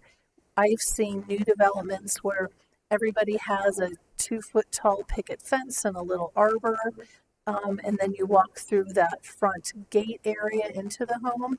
That's a unifying feature. You showed us that. You showed us Yes, that tour. yeah, I think that was in Washington State, maybe. So there are unifying features that don't have to be part of the home, but can be part of that neighborhood. Again, to evoke, I've arrived somewhere. I am in this neighborhood. I am in Berthoud, Colorado. So I'm taking what you all were saying about architectural elements, about each development having a theme, where we're doing it right now for commercial developments where they have to have a unifying theme because we just don't want a big mix, again, sense of place.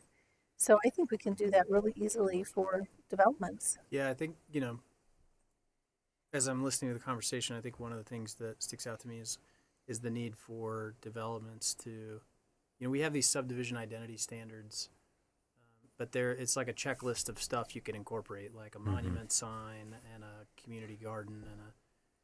And I think what we want, maybe more so, is for them to demonstrate to us how they're going to create a sense of place within their development. Rather than us being prescriptive, we just require them to show us, this is how I'm going to create a unique sense of place. A good example maybe is, you know, I think Rain Dance in Windsor, they have a style there. You know, it's definitely a massive master planned suburban community, but there's definitely elements in the neighborhood, whether it's their common spaces, there's some kind of unique neighborhood commercial stuff. There's it's got an agricultural feel. Their landscaping is planted in rows, so it kind of looks like crops. Show us in your design, and you create your own standards that show how you're going to create a sense of place and not just the Anywhere USA neighborhood. And it may not always be something that we go, wow, that's where I want to live. But I think if these neighborhoods create these unique sense of place through creative design, I have a question. it'll all get integrated pretty well. I'm sorry, I didn't mean to Oh interrupt. yeah, that's okay. It just reminded me that with the things that we require a developer to bring to us, like the open space and trail connections and things like that, could we look at our comprehensive plan requirements for development in that regard? Could they instead present to us, here's a community gathering space, here's an arbor, a tree arbor, something that's different than what we're already requiring? Could we add additionals essentially to that list of requirements? Because I think in some of our neighborhoods, the community garden isn't wearing well. Like, the idea of brilliant, the long-term sustainability is difficult for those developments to maintain. So could we add some additional things to that code, or that plan that says you can perhaps add some different community connection points? Like, I don't even know what that would look like, but some gathering spaces for people. I think that makes a lot of sense. And there's a long list of stuff you can do in the code. Developers seem to gravitate towards a handful that I think are probably easy for them, or that they think sound good. But there's a list of stuff you can do, but it feels like every subdivision has the same 5 elements. And so rather than us even be prescriptive with a list, just say, we expect you to show us how you're going to create compelling spaces. And there has to be some basic standards, so I'll have to be creative about that. But I think we can think through that at the staff level and present you guys with some options. I think we understand, or at least I feel like I understand kind of the conversation. Well, I heard really diverse, and then I heard very uniform. So what did you hear? Because you said you're getting a clear message from us, and I'm like, what is it? List? Yeah. So what I've heard, and just one plug really quickly. So Bella, Ton, and I had that discussion exactly about 5 hours ago. And Bella has started working on what are the minimum requirements that every community space needs to have, and then working towards revising the list. So we're with you. We're with you all the way there. What I've heard you say is we started a conversation one way, and then through your open dialogue, coming to some Socratic questioning through discovery of just conversation, that I think you all, what I've heard as my takeaway, is that you'd like to have developments that have a theme, not false sense, but a theme, such as Harvest has that agricultural theme and feeling about it.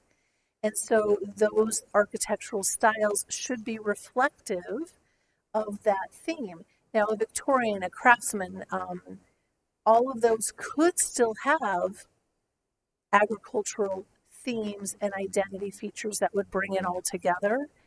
And you want to have that sense of place. You don't want to dictate. You want to have some things be a little bit more open. However, you want there to be confines, right? So again, it's that balance. So could ultra I had the word, was it when new vogue, contemporary, ultra contemporary neighborhood, would that be a theme? It could be, yes. There's a little pocket in Water Valley in Windsor, right by Good Samaritan in Windsor, that they are very modern. However, some of them have high peaked roofs. Some of them have flat roofs. However, there are unifying features of stonework and black metal. And so there's that, again, unifying features where that little pocket of Water Valley, you know that's a distinct area. And I do think a lot of it comes down to, and I think we'll have to be creative in the way that we approach this. But at the same time, I don't think it takes a lot of tweak to our code, actually. I think some of it is it's applying it to the right zoning districts in the right areas, right? Again, I think an urban residential zoning district is going to feel different architecturally, and probably warrants greater diversity of style, because that's normal in a traditional urban environment, that there's this kind of unique, there's a bunch of different unique architectural styles, versus a suburban residential district where you might have a little less diversity of style, but you still want it to be kind of creative and unique. And I'll say it like this: I don't think we want the entire town to look like Harvest Ridge. It's a great subdivision. It has its own unique sense of place and identity, but I don't think we want the entire town to look like that. And Prospect is a beautiful subdivision. It's very, very diverse architecturally, but I don't think we want the entire town to look like Prospect. No, but we want some. But I do think we want in the some. 10 years I've been here, that's the one uniting thing that's brought up by trustees again and again and again is a Prospect. It's something like that, and it's always...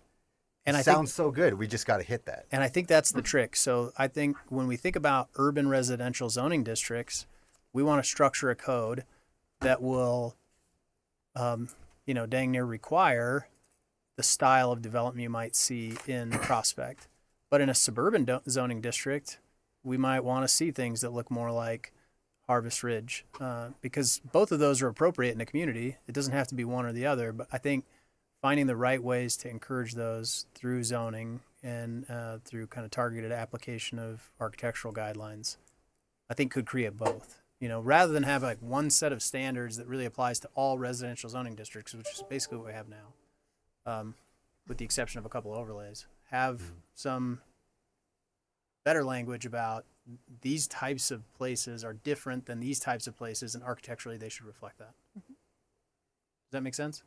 Yeah. I just want to challenge us that with the diverse neighborhood styles, that we try to find a way to make it feel connected to Berthoud, that it still has something, and maybe that's historical elements, ag elements, or whatever it is that we feel like is a Berthoud quirky element that is tied into those. We could have something modern, but still feel like it's part of our community. I have written down, was one of my points, like, what about, this might tie in yours, May, like ornamental street lighting. So we have unified street lights. Mm-hmm. Would that be something that would It'd help? be fabulous. And I think like we did just do this it was a good survey, and it did come back as lush garden spot. So what if every entryway had some kind of lush entryway? Good landscaping, I think those would make it feel like it belongs and feel like Berthoud. Wherever you are, you can see these street lights. Because that Chandler Thinks guy was talking about that Tennessee community that had that ranch fencing throughout the community or something. Mm-hmm. Yeah, and I do think when there are communities, it's typically not, you won't see it done across the entire community unless it was master planned from the beginning that way. There are some that are that way. But, you think even like the street light pole arms in communities and the signage on those all have the same look and feel, right? Within the public realm, if you can create a consistency of street lights, signage, planting palettes, or style, I think you can create that. Like you said, you can tie 10 different neighborhoods together with the same street lights, and when somebody's going through them, they know they're in Berthoud because those are unique to us. Right. So I think those are creative ways to do it. That could be tough because we have 50 different streetlight styles in town already, and so. But I think trying to be creative about how do we do that with existing neighborhoods and with new neighborhoods and new developments, I think we can come up with some good ideas. Yeah. I've heard foundation planting, so landscaping around monument signs when you've entered the neighborhood, uniform street lighting, having those uniform features for that particular subdivision. And also what we've heard and what we constantly tell the development community is connection. You have to connect your sidewalk to the next person. You have to connect. We want them to connect open space. If somebody has an open space, we'll connect to it so that there's a flow. So some of those features can also help with that connection too. So that you can physically flow through through neighborhoods without being in a car. And we're getting there. The more we keep doing infill development, the more we keep it's that puzzle piece game, right? The more we're filling in these bits and pieces, the more we're filling in along the river, the more we're filling in on the trails map, the more we're filling in on the parks map. Those are those bits and pieces that will really start bringing the community together. Well, I wanted to say, I do feel like you've done an excellent job of really listening.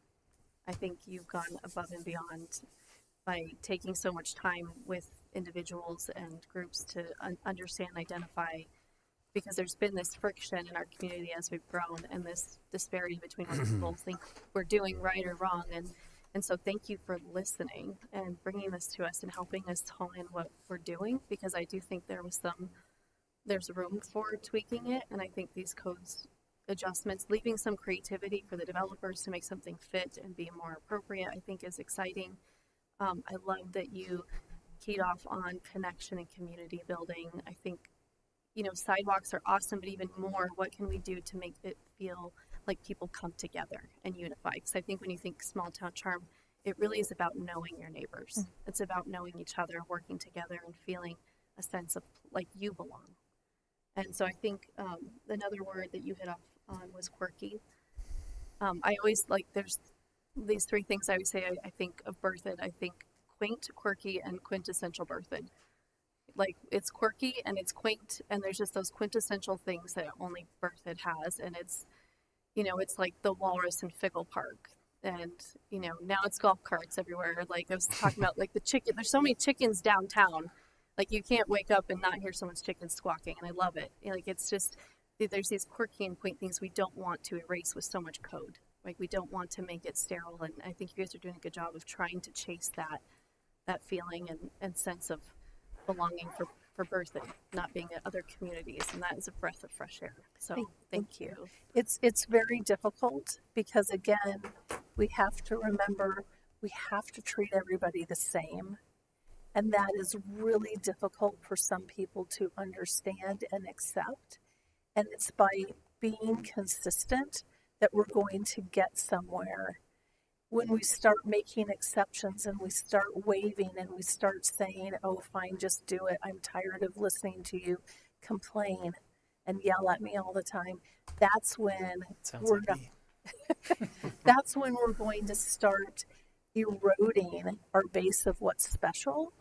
So yes, the development community, they might not like what we're asking, and that's okay. We've had some developers go elsewhere, and that's okay. Because not just like Nebraska, it's not for everyone. Berthoud, and I'm a Husker, so in Berthoud, it might not be for everyone, and we can joke about that. However, you all are upholding this vision of heritage and a vision of what you believe is in the best interest of the citizens of Berthoud, and then you give that direction to us, and we implement. So this is our job, and we can't get there without this conversation. So I appreciate everything you all are doing too. Can I just add one thing here? You hit on the the ornate. I like that idea of something to tie us all together. So I think we could do both flowers or some kind of entryway signage, plus picking out some kind of or a couple types of streetlights. Like I was just thinking the ones that we already have on Mountain Avenue. I would like to reopen the landscape design guidelines, not just a full reopening it, but I think Administrator Kirk and I did disagree. I didn't want to say it in front of Alex, but on the look of that xeriscaping there. I do worry when that is multiplied across a whole development where, at least in that particular place, the majority of that was just dumped gravel. And I know the plants in there are small and hopefully they'll grow out, but we are solely relying on the future homeowners to upkeep those plants. If by chance they don't, then we're just going to have whole gravel yards. So I would love to reopen it just to do some accommodation for new types of grasses that are out there. I think we looked at Kentucky bluegrass and based everything off of Kentucky bluegrass and then decided to limit turf because of Kentucky bluegrass. But yet, I've just did a small section of my yard just to test this out with this new type of Tahoma 31, 60 to 70% less water. And these are through university studies. And I just look at that and there's no reason not to add that in as an allowable use for landscape design guidelines. And then, at least we could have tree lawns that are still, we know will be uniform, and won't just be gravel. I don't see gravel as native Colorado or beautiful. Yeah, that was part of the whole debate. It's called a tree lawn. Yeah. Yeah. So I worry that, it does look good, brand new. And hopefully most of those, they will keep on top of their plants. But I do worry that, just a few of those that aren't maintained, then you just have a gravel yard. I don't see the environmentalism in it. I just see them as kind of hot adobe things. So I would love to reopen that just to include, Tahoma 31. May I ask a favor? Yes. Could we look at that in early 2026? Because that is a separate, we'll refer to the landscape design guidelines that you need to look there. But can we get through the land development code, and then in early 2026, could we come back to the landscape guidelines? As long as if we're doing architectural, opening that up, wouldn't we open up landscape at the same time or not? I actually think. Sorry, go ahead. Tom, I think Tom wanted to say. May I just add something that may be helpful also? So the state legislation did adopt non-essential turf standards that go into, I believe we are required by that legislation to have it adopted by January 1st of 2026. So I have to do some extensive research. That's part of my portion of this code amendment. And what it is that non-essential turf and specific applications will no longer be allowed in the state of Colorado. For residential, not just office? As of right now, the way the legislation that currently was or recently adopted, it is commercial components. However, there was new legislation that was adopted this year that then next year they are looking at residential components. So that's still under review? We don't know exactly what they mean by residential components, and it may be tree lawns that we're looking at. But anything, if we have, so non-essential turf right now in the legislation from what I know, and I could be mistaken, like I said, I still need to do extensive research, is that if we have any, say, medians within town that have any portion of turf, that turf would need to be removed. Or new medians. With water conservation? They seem to be because they based it off of Kentucky bluegrass. They weren't thinking of other varieties that are getting better and better. And again, I don't know exactly. But they're saying you can't do turf, so you don't ever water it. But yet we're so hell bent on water. I'm trying to connect the two. They seem absolutely diametrically opposed. Yeah, the way that the bill summary reads, I'll just tell you from the 2024 regular session.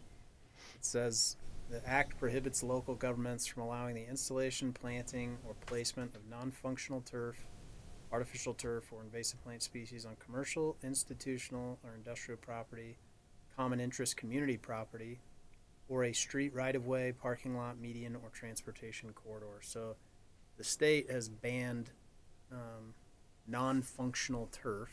There's a definition in the law about what that means in a whole long list of places. Did you say artificial turf is banned as well? Yes. Yeah.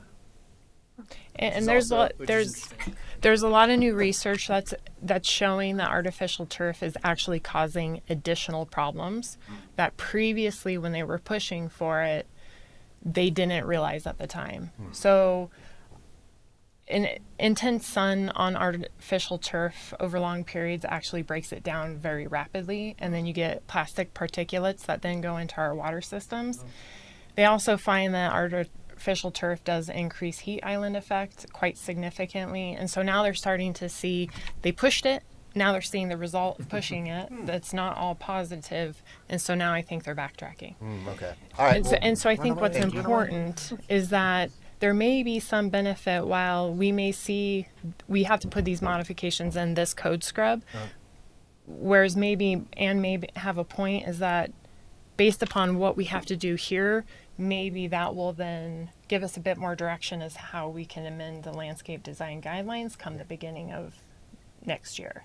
And architectural elements are part of the land use code, and we're referring to the landscape design guidelines as a standalone set of guidelines.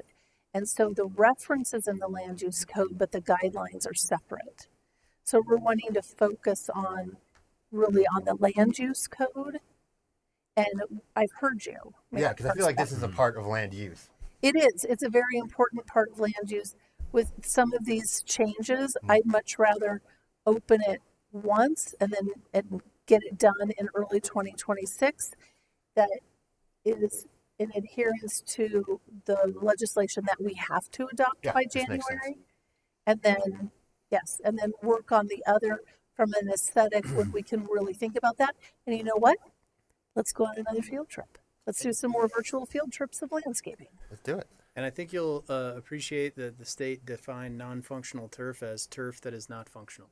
They don't know what they're doing. Well, They you don't know, know what they're doing. It's Right. it's playing fields, it's playgrounds, it's anywhere that turf would have a functional use, soccer fields, ball fields, playgrounds, schoolyards, where people are actually using it, not just passively enjoying it with our eyes. I think that's important too. Passive enjoyment. And I do think green, the reality is green places are more comfortable. I think that's true for most people. No, this is a good point. This Non-functional might be turf. out of our hands, but Does include any right of way. I'm not trying to cheat the system. It's just interesting. There's new stuff out there. And we can figure we can trick the system. And I have one request. The slide that had the opportunities on it, the first slide, most of those bullet points were way over my head. And so when this comes back to us, do you just mind digging into helping me understand in layman's terms what those elements mean before we approve them, just so I can feel like I comprehend what we're changing and why? Definitely. And if you want to give me a call, I'm happy to go through that with you in detail. Okay. Yep. These are just things to think about. I think a lot of this, I loved this conversation because it opened up my mind. I would have thought for a while now, and this was another trustee's idea that I can't say it's original, but that if we required multiple builders, a lot of this we wouldn't have to worry about. Alex was a fantastic example of being able to fit 5 in 40 acres. But then we have Vantage and other bigger ones that are huge developments with just one. And I think it'd be a lot easier to get that housing diversity and architectural diversity simply by having multiple companies work on this. Yep. Versus one company that says, oh, these are 3 different styles, but literally it's one house that they just reversed and put the garage in another location. We've talked about that a little bit, and I think we'll need to do a pretty comprehensive legal evaluation. I think the concern is then you're dictating who they can sell things to, and that becomes a real problem. The Prospect required multiple builders, but they might be home rule, and that's why they could do that. But I think Prospect, as a neighborhood, the developer can 100% choose to do that, right? Oh, you're saying that Longmont didn't require it? Yeah, Yeah, 100%, right? The developer chose to do that. Actually, Farmstead is a good example. The Edwardses that developed Farmstead, they said, we will not sell more than 3 lots to the same builder, but that's not something we can require. I love that. Like 3 lots in a row. So they broke it up and said, if you're a builder, you can only buy these chunks of lots. And I thought that was very smart. I just don't know it's something that we can require. No, but maybe we could encourage through this maybe potential pilot program for an administrative final plat. Can it be So not every developer gets this administrative final plat opportunity. But if you're going above and beyond and there's someone we want to work with, like some idea like that, maybe we give you that as a carrot. And we talked about the administrative final plat should be an incentive. Okay. So, the developers said, look, the money incentives for us, not that important.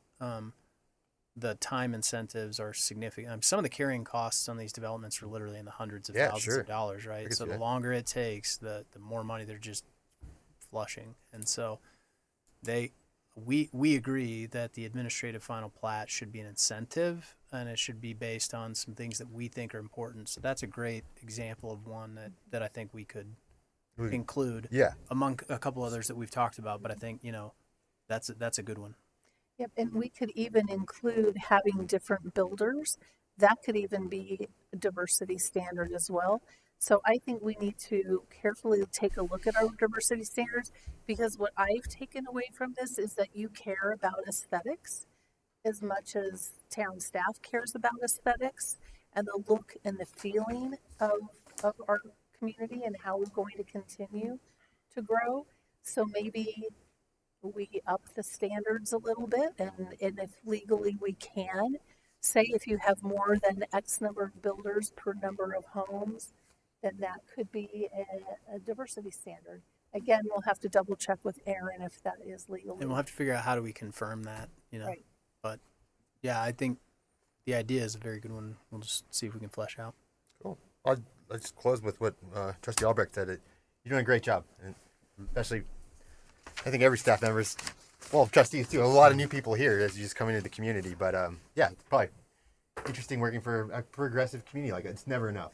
We hit a new standard, and then we want to put up a new one on you. So thank you for doing all this. Oh, you're welcome. Just if you get complaints from the development community, remember this conversation.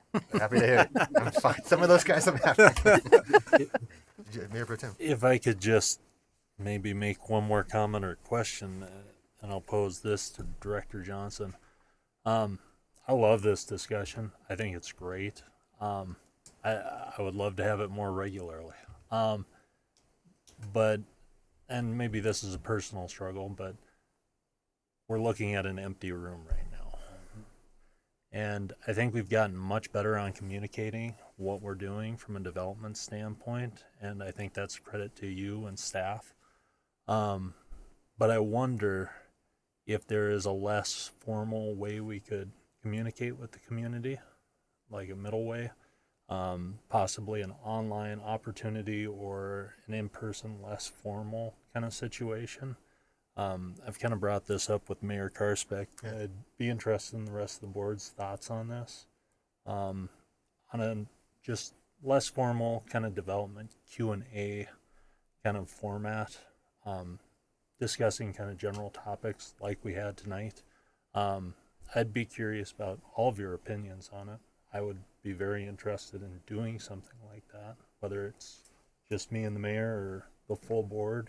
But kind of like a town hall, like informal as in not like a hearing or even a meeting like this, but a chance for you to talk about architecture and stuff, and then they could feed into it. Absolutely. The public can, yeah.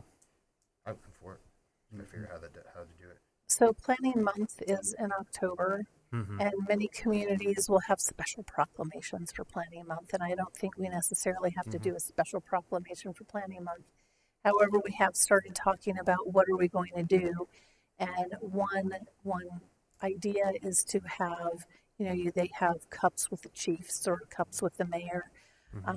We've thought about doing shots with the planners or something. and so we are thinking about doing something where we're involving the public. We are always trying to do engagement activities at Oktoberfest, and we're going to have a booth there. And we're always, when people send us questions about the development process, we're always saying, give us a call. If you have questions, give us a call. We're always welcome and open to hearing feedback. We had the football day on May 12th, and we've had other standalone meetings with the development community. And we're always going to hear from people when they are unhappy. And when we are doing things that people like, we're not going to hear from them, and that's unfortunate. So I just will also challenge you, please, Mayor Pro Tem Murphy, to realize that might be because they're not angry. No, I fully agree, and maybe Oktoberfest is a good opportunity for kind of that middle option. But I'm certainly open to ideas. I fully agree with you on a lot of the ways you deal with the public, and I just feel maybe we're not getting the message out there and stuff, and I don't think that's necessarily our failure, but I think it behooves us to try more things, I guess. Yep. If that makes sense. We tried the podcast. Did y'all listen to it? I was going to say thank you for that. I felt like that summarized a lot of the questions that I field really eloquently. Yep, that was Chris's brainchild. You guys did good on that. We do have an economic development podcast that'll be coming out soon with Brian and I, just talking kind of broadly about how economic development works and what the town's role is. And then we'll be doing, our intent is to do a series of podcasts. Amy's been super helpful at the library, so that was really fun. With each of the departments. Let's talk about parks and park planning. What have we done? What's coming forward? Let's talk about utilities and what's the town's role and how do we have to manage those things. Some of those are going to be a lot more complex, and we're going to try to stay out of the nuance because it could be painful. Unless you're going to do like a 3-hour podcast, I don't know anybody would bother listening to. So we're not quite Joe Rogan yet, but we'll get there. Yeah, we'll get there. We got aspirations of a 3-hour-long podcast. Well, and I think it's important to realize that people they just don't have the time, and that's why they're not invested. It's not necessarily because they don't care. It's just trying to juggle everything nowadays. I think is really challenging. So the more succinct, short messaging that we can put out, the better. The faster it's going to get around if we have, short messaging and positive comments. And one of the things that I tried when I talk to the community and they're frustrated, and then we have a conversation, and their attitude shifts dramatically after we talk, because they realize there's nothing shady going on like they thought, and then they realize our role. And so I just would encourage the board to talk to the community, to build trust, to continue to bridge them to us, and encourage them to come before us, encourage them to have conversations, help them feel comfortable being in this room, help them feel comfortable sharing through email and not shutting down their voices. And then the big push I always tell people is please speak positively in the community about what you see that's good, that's happening, because our brains all focus on what's not right. But if one person starts to share something good, it kind of it snowballs. And that's what I miss the most about Berthoud, is when everyone they would kind of nix the naysayers. It's like, hey, something positive to say, get out of here. It's because it was like a positive like brainstorming session. So just encouraging people to share what they do love about Berthoud and the town. I think I need to hear that more. Yeah. To feel motivated. That's a great point. Berthoud Community Facebook seems to get a lot of engagement.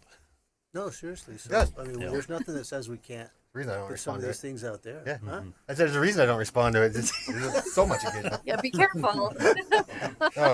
We would prepare to dispel truth. Yeah. Oh, I think these are all You great what? points. Well, not dispel, but we would prefer to promote the truth and promote understanding and fact-based But the subject information was, we sharing. don't have anybody in our audience. How can we reach them and connect them? And that's why it seems like that could be an opportunity. Yeah. That's all I'm saying there. Yeah.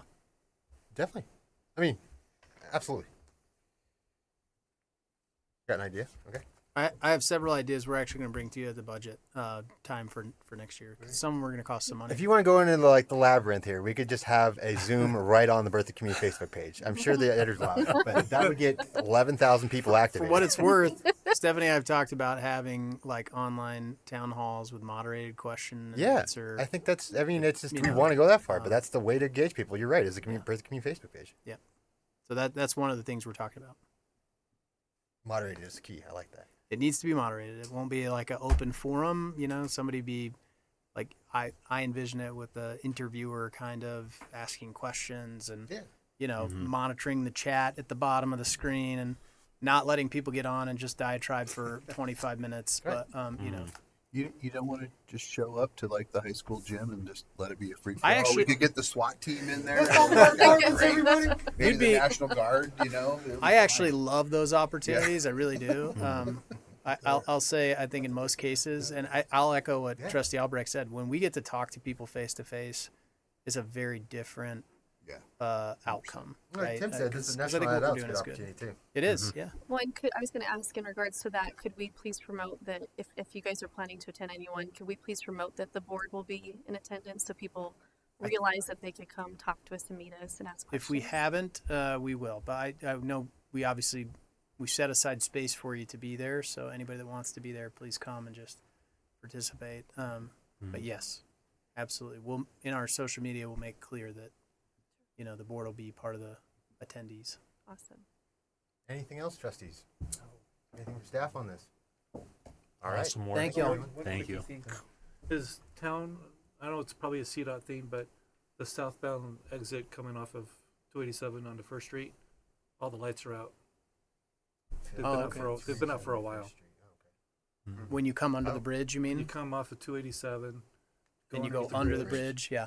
The northbound lights are on, but the southbound lights have all been burnt out for probably a month now. Oh, okay. I will talk to Keith and have him work with his CDOT contacts. Okay. 287. All right. I'll go ahead and adjourn the meeting. Thank you, everybody.